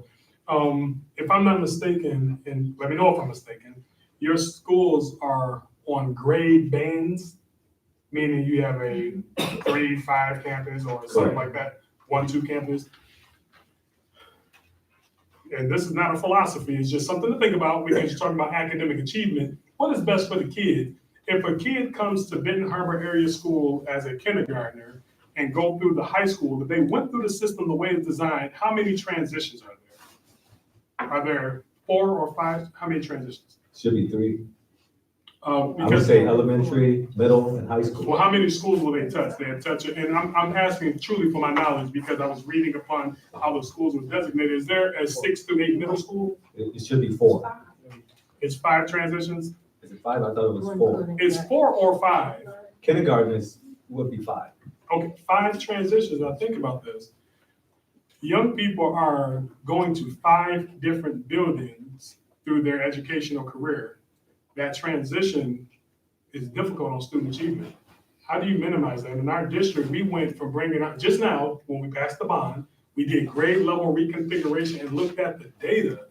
And right now, the way our district was set up last year, we changed it this year, is that we had our elementary schools were 3-4, then we had an upper elementary, which was 4 through, we had 3-4, 5 through 6, 7, 8, 9, 12. It wasn't helping because that's 4 different transitions. By going to a 6-8 campus, traditional high school, traditional middle school, traditional elementary school, it disrupts it stabilizes the educational process so you can build that momentum for 5 years in one building, then transition to the 6th grade. Stay there 3 years, then transition to the high school for the last 4 years. But those multiple transitions, potentially based off some of the reading and research, and the community, is specific to a community, can impact student achievement.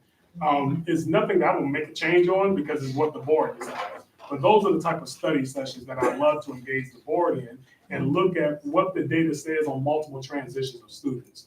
Now, with regards to magnet schools, it depends on the need of your school district. I think thinking of something like that in Benton Harbor, there needs to be a secondary redesign process which I led my high school in, and when I was a high school principal, and when I led Wayne Westland in when we passed our bond, we put together a 25-page proposal to our Board of Education that was approved to say how we're redesigning our schools. And it was from a smaller learning community model, which is like a ninth grade academy,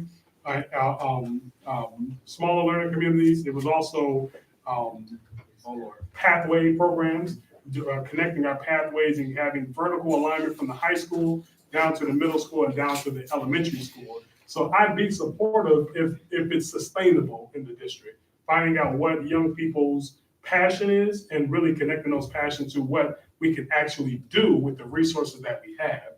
It's all, when you have a $158 million budget and you have sinking fund, you can do a lot of different things. When you don't have those things, you have to just be creative with what approach you'd like to take and ensure that it doesn't come off as an initiative. Because the initiative, multiple initiatives happen, but what is sustained over time? So I'd be open to exploring the opportunity of magnet schools and how that could work in Benton Harbor, but it's truly looking at the needs assessment based on the research of our community and what is the best education system for Benton Harbor.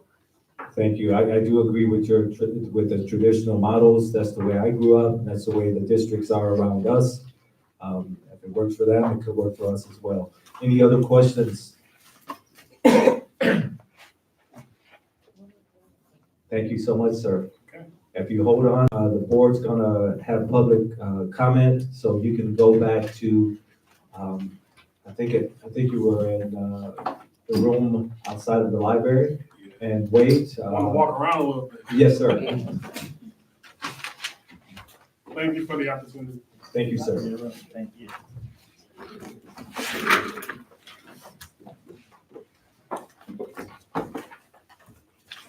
At this time, we'll have public participation from the community.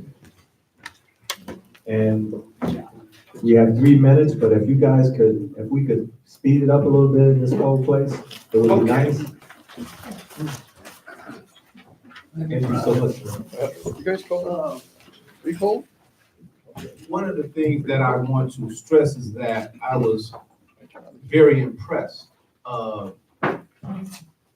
It was something that was said, he talked about social media, because our children in the high school and on every level was involved with social media. And I was up here today when he was in the high school, and I watched how he interacted with the students, because I'm a volunteer for the district. And one of the things that was captivating is that they gravitated to him. They synced him because it was something that you could feel when you have an individual that can walk in a building and their character can represent authority. And you have respect for them. Even if you don't know them, it's just something about them that you have a respect for them.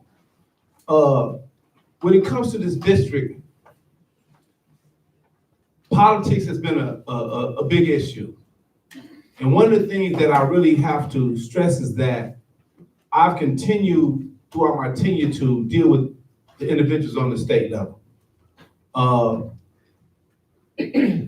With the proper individuals in place, this district can move forward. You know, one of the things that I was most sad was when they got rid of the dual language class, because we had somebody that works for the district that could have took that position, you know. Our school is open to a lot of individuals. You know, we have a lot of individuals. Now we have a mixed community.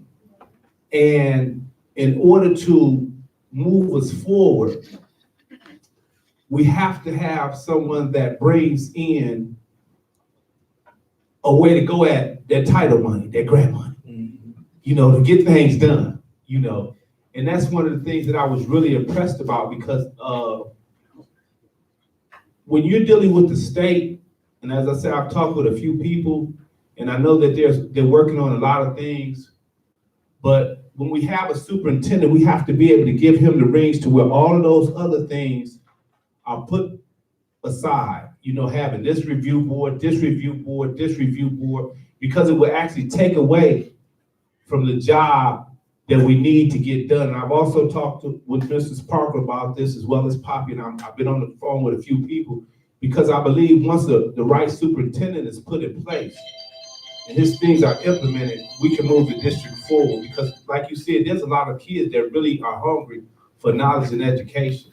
And I think if we go back to the basics, like you said, 1 through 6, 7 and 8, and then 4 years in the high school, that's the best, I mean, that's the best thing you could ever get, because you be foundated. Thank you. Hey, thank you, sir. Yeah. Anyone else for public participation? Mr. Haverwood, I want to see you, don't leave. We have 3 minutes. Thank you. I really believe this decision tonight, or whenever the decision is made, will determine the level of respect that this board has for the state. Because I remember that the state definitely said what the requirement was, and them allowing the board to do a search with their finances. And I don't think this should be preconceived, that when you come into any interview, there are certain things that anybody looks for. I was writing down words, and there's always buzzwords when you're interviewing people. People who have the experience in interviewing. Some of the things that I heard was redefining, rebranding, compliance, and that is what this district has had a problem with. Compliance. You're still in non-compliance with special ed. Did not hear any solutions from the other candidate concerning that. And you had a recent visit from the state concerning even more non-compliance as far as special ed is concerned. Modification. There were keywords 21H. That money has not been spent properly. 31A, that money had not been spent, and this has been probably 5 to 6 years. Talked about being user-friendly, intentional. That is words you don't hear except in government. And if people are not purposeful and intentional in their decision-making, then that's why we wind up in certain situations that we are. How he paid attention is called active listening, pays attention to details, building capacity.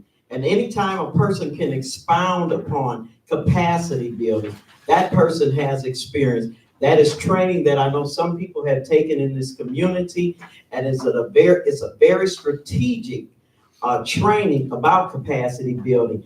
And if we make decisions because we're intimidated, because we can't micromanage people, and because people are more competent than we're used to, then we're making the wrong decision for this district. This district is about the kids, and there are people who fought extremely hard to make sure that this district had another opportunity.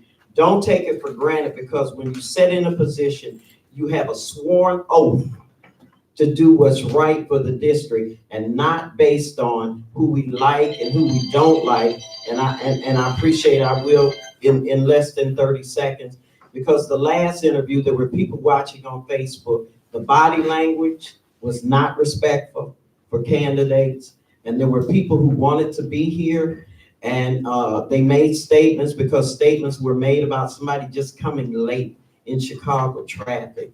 I mean, an hour behind. This is very, very necessary that the right person is picked tonight, and it is not personal, and it should be based on professional qualifications. Thank you. Thank you. Anyone else for public participation?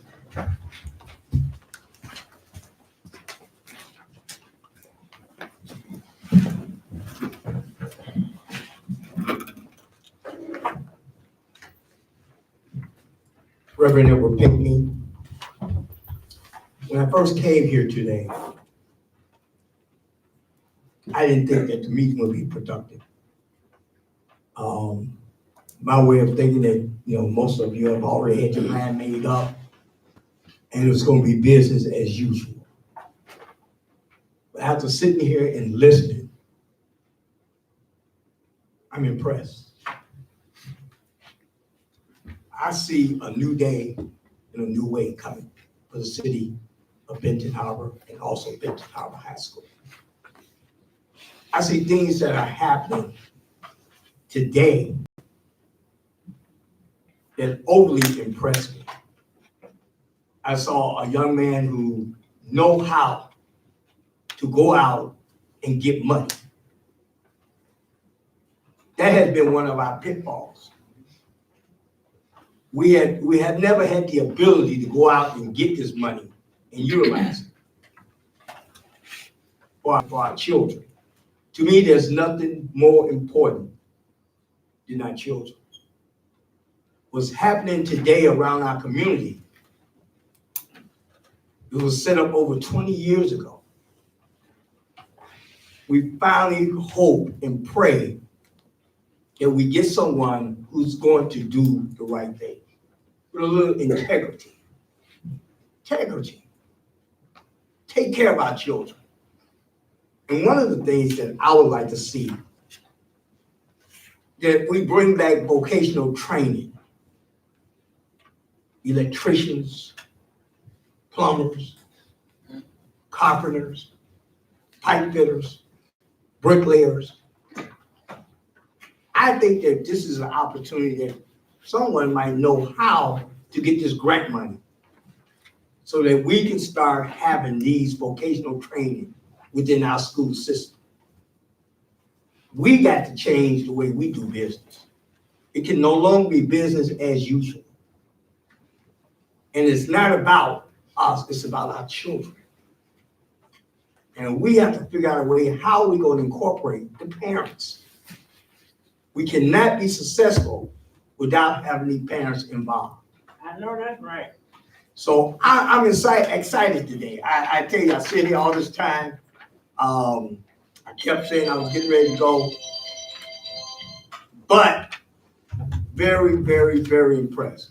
I see a new day, a new way. Let's make it happen. Thank you. Anyone else for public participation? Hey, you guys, it's been a long day for everybody. Forever to take me. I'm a parent. You talked about parents. I'm a parent. And my kids came to this school. And I know it's been a long day for you guys, and I appreciate it. But let me say a couple things. I don't get involved in politics. I help a lot of kids through the years, and I just quietly do my thing and help this community. Let me say something. It's very personal to me because I got a boy in the 9th grade right here, right now. I'm tired of Benton Harbor going outside of Benton Harbor and hiring people. Not saying they're not good, and then bringing them here, and then we fire them, and then we end up paying them. What works in Benton Harbor is to be from Benton Harbor. Other school districts raise their own. We got a lady today that came to the school system. When you asked her a question about why she should be the superintendent, she answered that question unbelievable. Came to the school system, went and educated herself, came back and taught, helped out with, became a principal, helped out with teachers, became an administrator. 3 times this district's asked her to be an interim superintendent to help us. Sometimes we don't know what's in front of us and don't appreciate what's in front of us. You have to have, this is a special community, and you know I'm white, and the cameras are rolling, it doesn't matter. I'm white. This community is special. You have to be from this community to make it work in this community. That's the bottom line. You have to have a relationship with families in this community, and that's what works. That's only what works, and that's the truth. This is a special community. This lady has paid her dues. She has came to the system, and enough is enough. If she can't, if she's lacking in one area, she'll hire the right person to help her in that area. But you have to, this program, this school has fell down in the last 20 years, a little at a time. It's going to take time to build it back. It's going to take time with Benton Harbor passion to build it back. And you know, I can't sit back and watch anymore because I live here. I got children that came through here, and sometimes other districts raise their own. Other districts bring this they're through the system and raise their own to be superintendent, but we can't seem to do it in ours. Well, work a doctorate degree. Let me tell you about a doctorate degree in Benton Harbor. You can go to college and get all these fancy doctorate degrees, and it's incredible. It's incredible. A doctorate degree in Benton Harbor is to come through Benton Harbor, get educated in Benton Harbor, come back and work in Benton Harbor, and work your way up. That's a doctorate degree that works in Benton Harbor. That's the bottom line. That's the bottom line. I don't want no one from the outside coming here to help with our children, because it takes some people from this community to make this community work. And that's who we are. There's killings going on every week, right now. There's killings going on once a week, twice a week. It's time that we help our own, go buy our own, and believe in our own. Hire the people, let them do their job, put the people in place and let them do their job, because this is Benton Harbor. It doesn't work unless you're from Benton Harbor, and that's where I stand in, and that's why I'm always standing in, okay? I just didn't give you my opinion, I know I'm passionate about it, but Ms. Robinson's paid her dues to be our superintendent. She has done what she needs to do and came through the system and paid her dues to be our superintendent. Let's get behind her and appreciate her and let her lead us. I'd rather have Michelle Obama to lead this country right now than the guy we got leading our country. So it ain't about man or woman. Thank you so much. Thank you. Anyone else for public participation? You ever have Michelle Obama?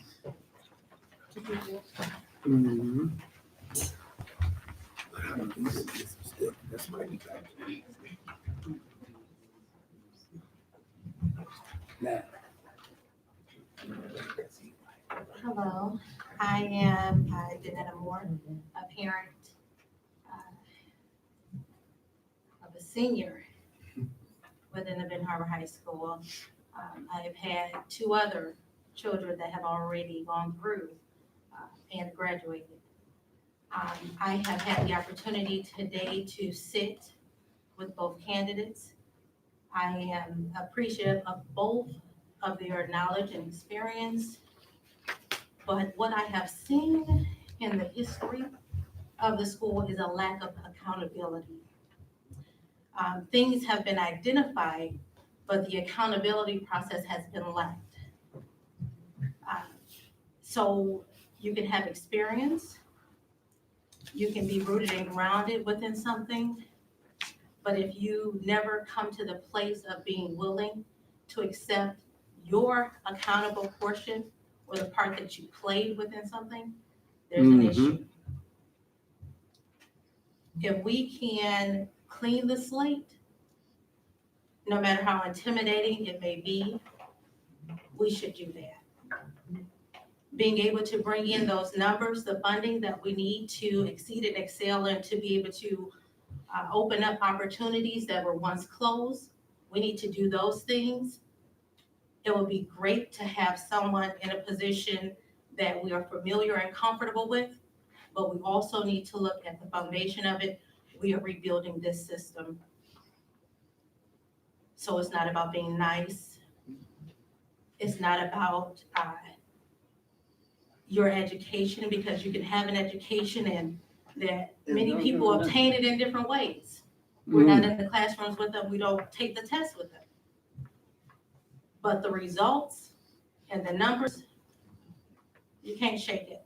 So let's look at the truth. Let's look at the foundation and let's excel. Let's have a made up mind to make the right decision, because it's weighing on everyone, a community as a whole. We're weighing on this. And even though this is our last child, we're still in this community. So we're still going to be impacted by the outcomes of the students. You have a lot on your plate before you, and I pray that you choose wisely. Thank you. Anyone else for public participation?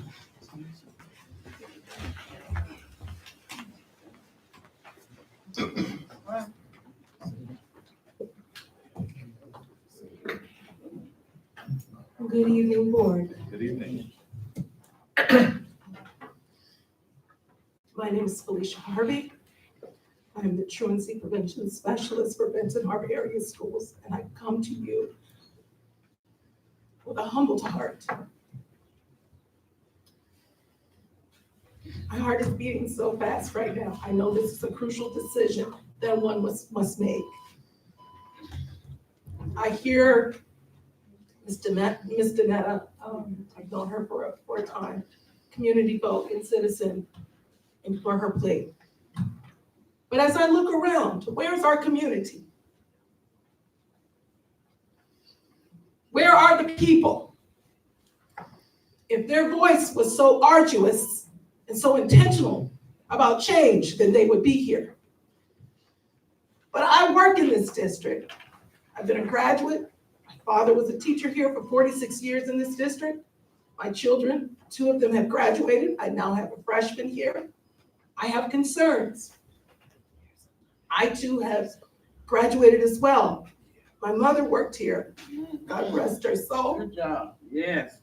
And so we are rooted. I bleed orange and black. I know some things are subject to change. But I have watched, and I've been on the inside of working with Ms. Robinson. I advocate a voice for her. My tears are a plea for her employment in this capacity.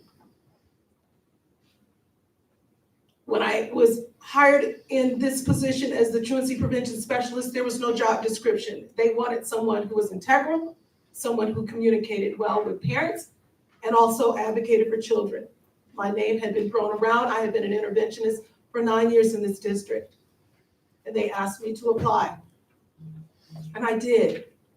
And so a job description was created with the work with the hands-on experience. She turned me loose. She told me to go out. She trained my eyes to see what was invisible. And the turnaround, I made a presentation to the board of the facts and the discoveries and the recoveries. She has been an assistant to 7 superintendents. She has seen 7, and I won't say fail, but she has seen 7 that were not to the success level of the outcomes that we have projected for their employment. But nonetheless, 3-time interim superintendent. She's good enough to be interim, but not great enough to be in superintendent 1 time. When we are an assistant, when we are in the head position and we have assistant coaches and in whatever entity, organization, president, vice president, it falls on the head. As the vice president, as a support, in a supporting role, it is our responsibility not to be defiant, but compliant, to honor what is delegated to us by whomever is in charge. That's what she's been doing. Are there some things that I'm sure that she regrets or wishes she could go back and change? Absolutely, all of us have.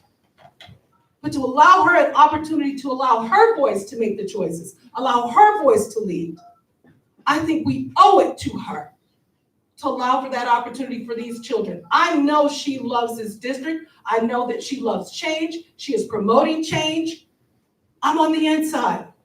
So I'm imploring you, I'm advocating for the voice to allow this classy, distinct lady. I've watched her mutation. Thank you. Yes, sir. Yes. I've watched her mutation. You saw her present herself today. You've seen her grow. She's still growing. Thank you. But whatever capacity that she is lacking or deficient, we have people here who are qualified and allow her to build her support team around her Thank you, so Lisa. that she can lead and be successful. Thank you. I thank you for your time. All right, so anyone else for public participation? All right, so the board, we're gonna do like we did last week. We're gonna go into deliberations. I'm gonna get Mike from Gray and Associates on the phone to the audience. This is what we have to do, because when we do our vote, it goes to them, even though they don't create the vote, right? We create the vote and make the vote. But I'm gonna call Mr. Mike on the phone right now, so bear with me, and then we'll go through choosing a candidate for superintendent.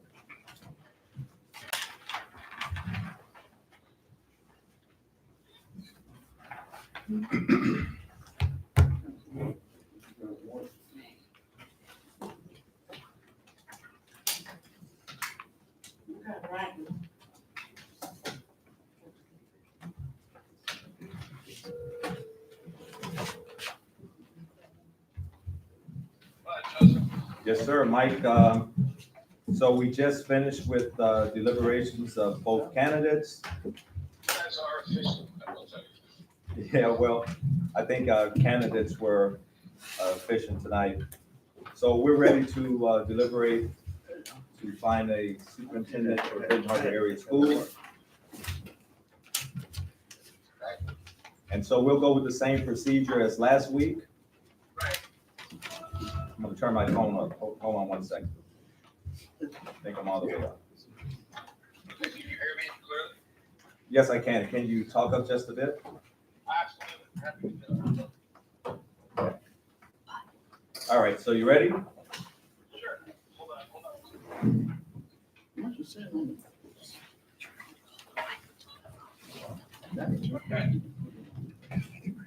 All right. So we'll do the same procedure as last time. Our first candidate is Interim Superintendent Robinson. Is there a motion on the floor? So moved. So we have a motion by Secretary Rush for Interim Superintendent Robinson. We have a support. That's from Vice President Crowder. All right. And so now we're going to discussions about the first candidate. Okay. All right. So, Go ahead, Mike. no, this is yours. I'm gonna help you in your discussions as you know what I mean? You're sitting there and you're Yes. the president. Yes, I. So please carry on. Yes, sir. I mean, the deliberations that, you know, I mean, that's a little bit different. Go ahead. All right. So, Mrs. Crowder. I'm sorry, Secretary Rush. So I want to speak in favor of Mrs. Robinson as the new permanent superintendent. And the reason I feel that Trish would be the best superintendent is not just because she's a nice person and not just because she cares, which she does, but because she's one of the finest administrators I've worked with. And everybody knows I was in public administration in Chicago and Illinois for over 40 years, worked both on the county, the city, and the state level. And all that time, in terms of somebody being able to handle multiple crises handed to her, being able to keep balanced, to move things forward, to be able to have a vision and stay connected to the heart of the district, which is the teachers, the parents, and the students. I've never seen anyone as good as Trish. So I think I highly, strongly recommend her. Thank you. Any other comments? Yes. I was completely impressed with Trish today. Excuse me, who's speaking, please? That's Vice President Crowder. Okay, thank you, Vice President. I liked her goals that she submitted. I especially liked her, the future. She has plans for the district, her future practices. And I'd like to see her be able to bring them in fruition. Before, she had to have someone else telling her what to do. She's never had the opportunity to be the complete superintendent, and be able to express her own views and do all the educational things and beliefs that she believes in. And I think if we give her that opportunity, we'll see a changed and effective district. Thank you. Thank you. Anyone else? Yes. I am in support of Ms. Robinson, several reasons. First of all, I'll give the reasons a little bit later, but first of all, I'd just like to say that we need to continue to develop what we have. If there are some areas that are not proficient where Mrs. Robinson is, then we need to ensure that she gets the necessary tools to continue to lead this district. She was very poised. She's a very professional person. She's very intelligent, impressive. We can name all of those things about each candidate. Dr. Townsend, highly qualified as well. Here again, we are in a community where we should not look at it as just saying, well, she's from here, we should just allow her to have that. No, we're looking at her professionalism, we're looking at her record, we're looking at the fact that she cares, we're looking at the fact that she's been here, she's sustained, and she's still standing. I support Mrs. Robinson. Thank you. Thank you. And if I may, Mr. President, that was Denise that was speaking, am I correct? Yes, sir. Okay, I'm just trying to keep track of my points, okay? Mr. Bradley? I just want to say this before we, take a vote. I've been listening to everything, been listening to input from people outside the community, inside the community. I'm impressed with, the interim superintendent. But I want to say this in all fairness, I love her job, the performance she's doing. But right now, some of the problems that we are dealing with, we need an outside perspective on to, help us navigate that. And the qualifications I see from another candidate right now will help. Now, with that being said, we cannot continue to do business as usual if we get an outside candidate where they come in, then we allow politics and things to get in the way. We have to let people come in to help us. We cannot fight everything that's about change. We cannot fight. So that's what I'm gonna say on that. Anyone else before we call the vote? Oh, you're gonna talk about Andre. No, we are. So here's what I wanted to say about why I'm choosing candidate number 2 tonight. Because if I look back of all of the conversations that have been shared with this board between Treasury, MDE, and the governor's office, one that comes to mind is that they wanted this board to have a highly qualified principals in each building and a highly qualified superintendent.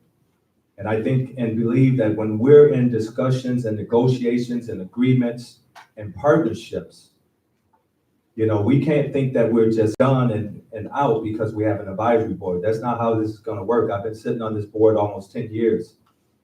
They want to make sure that we have the right leader in the seat.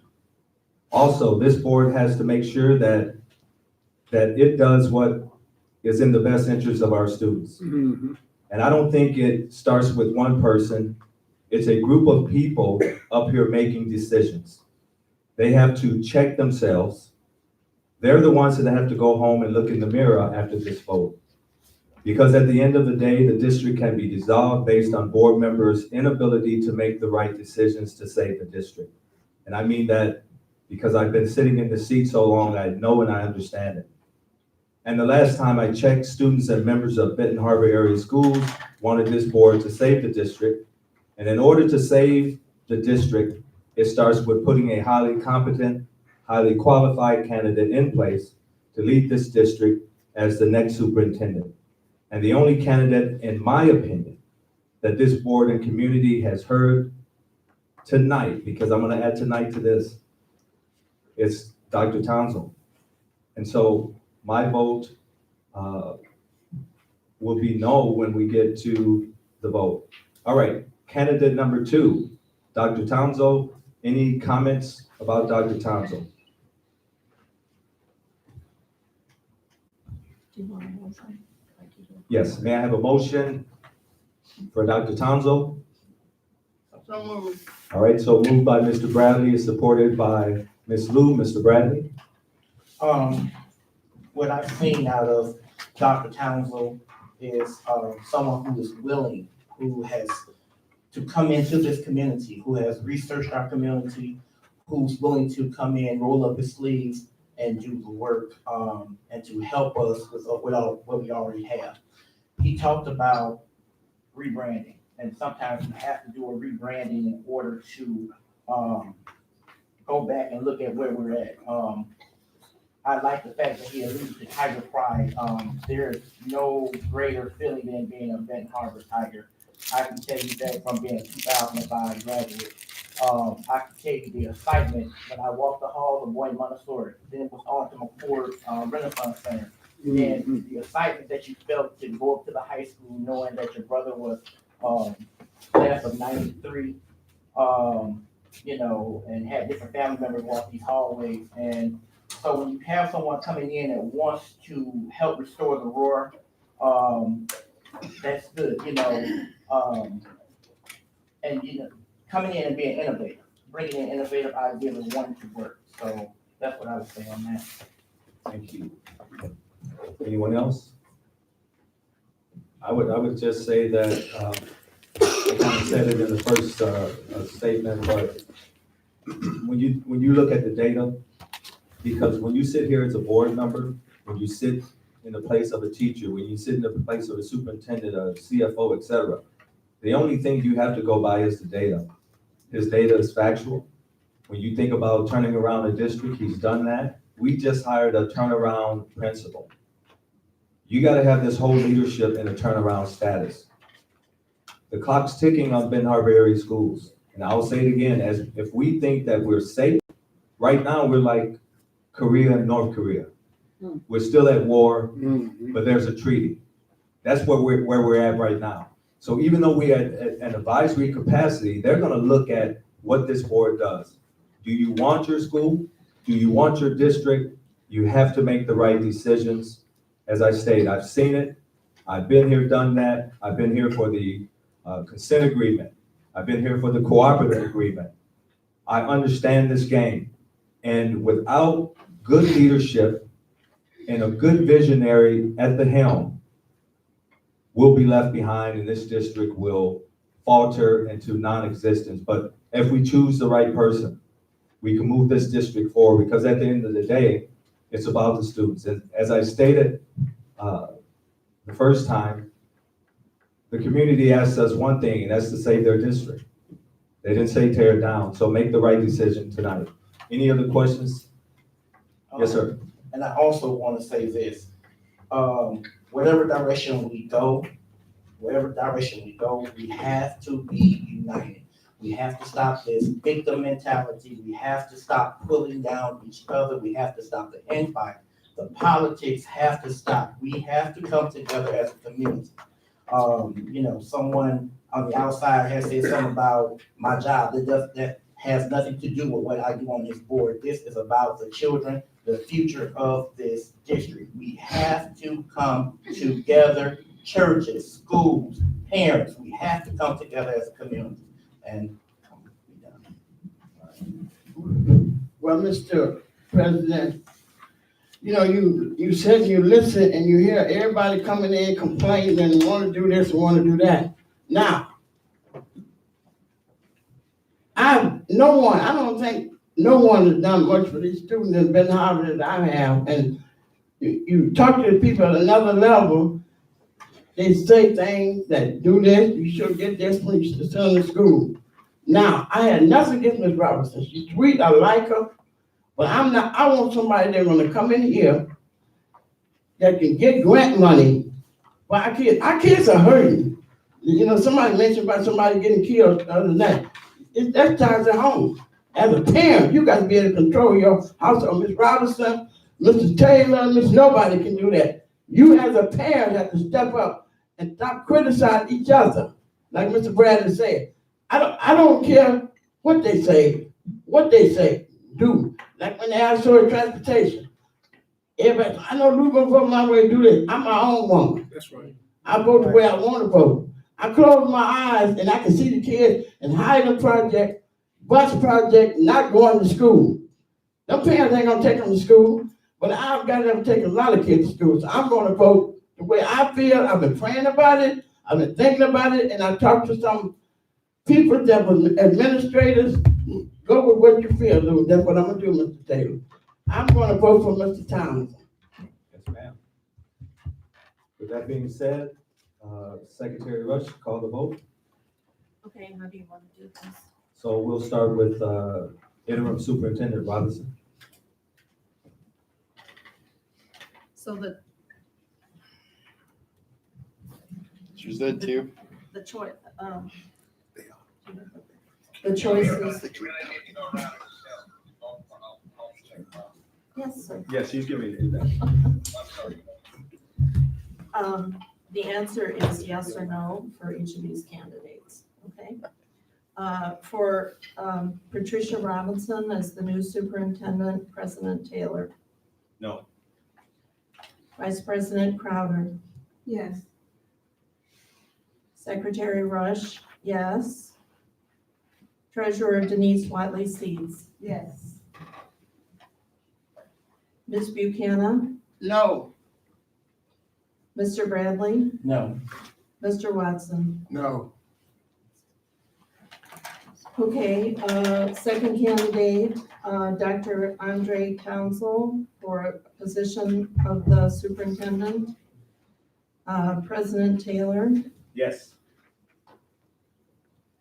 Vice President Crowder, No. Secretary Rush, no. Treasurer Denise Watley Seats, No. Ms. Buchanan, Yes. Mr. Bradley, Yes. Mr. Watson. Yes. So the vote is as follows. For Mrs. Robinson, the vote is 3 yes, 4 no. For Dr. Andre Townsell, the vote is 4 yes, 3 no. All right, so Mike, we're all set. We have a new superintendent for Benton Harbor Area Schools. If you don't mind, President Taylor, just if I may. Yes, yes, sir. Herb. Go ahead. You have an opportunity, now that you've really made a decision regardless, okay? To also provide the new selection with a position of strength. And it's your choice whether you want to do this, and if you want to do it, it means you're gonna vote on it. And you've all seen it 100 times. You have an opportunity to now vote, make the selection. I don't know how you all feel about that, but it does provide, you've already made the decision, it just provides strength in the decision. That's your. Correct. I think that's gonna be the will of the board. The board has just spoken that the board wants to re-vote, but if not, the board can leave it as is. If you don't mind, President Taylor. Yep. It's really a new motion. You understand, you know what I mean? You either decide whether you want to make the new motion or not make the new motion. If you make the new motion, then you vote on it. We'll just make it unanimous, and that's totally. Right, that's why I say that that's the will of the board. So in order for that to happen, the board would have, someone would have to call a motion to re-vote. If they don't call the motion, then the motion stands. So it's up to the board. Secretary Rush? I make a motion that the board consider a unanimous vote in favor of Dr. Townsell. Second. All right, so we have a motion on the table from Secretary Rush. It's supported by Vice President Crowder. And the motion is for Dr. Townsell to see if the board can get a unanimous vote. Secretary Rush, call the roll. President Taylor, Yes. Vice President Crowder, Yes. Secretary Rush, yes. Treasurer Denise Watley Seats, Yes. Ms. Buchanan, Yes. Mr. Bradley, Yes. Mr. Watson. Yes. Vote is unanimous. All right, Mike, so, I notified, Dan that whomever was to, become the superintendent, he's starting to work on the contract and it can be modified, you know, after the new superintendent season, all right? I just want to get back. You folks are unbelievably dedicated in a very challenging environment. And I don't mean to sound like I know, because I don't feel that way at all. I was one of you for 8 years. I just want to congratulate you on your thoughtfulness and how well you've worked together and how much your efforts mean to this community. And I congratulate you, not necessarily, of course, on your choice, but not just based on your choice, just based on this work that you are all doing. And you are now taking a great step forward, regardless of who you would have selected. In this case, Dr. Townsell, to really paint a new future for you, most importantly, district, and more importantly, the students of Benton Harbor. And I mean this from the bottom of my heart. It's easy for me to be involved in districts look a lot different, that have a lot more resources, etc. The real work for the real growth of education in America is based on the people like you do. And I congratulate you. It's been a pleasure to work with you. Thanks so much, Mike. All right. Ms. Lou says goodbye. All right. I got the message, Ms. Booth. All right, Thank same to you. May I have a motion to close tonight's meeting? It's moved by Treasurer Seats, and supported by Mr. Watson. President Taylor, Yes. Ms. Crowder, Yes. Ms. Rush, yes. You would do Ms. that. Watley Seed, yes. Ms. Buchanan, Yes. Mr. Bradley, Yes. Mr. Watson. Yes. Motion, meeting is adjourned. All right, meeting closes 8:58. What time is it? 8:58.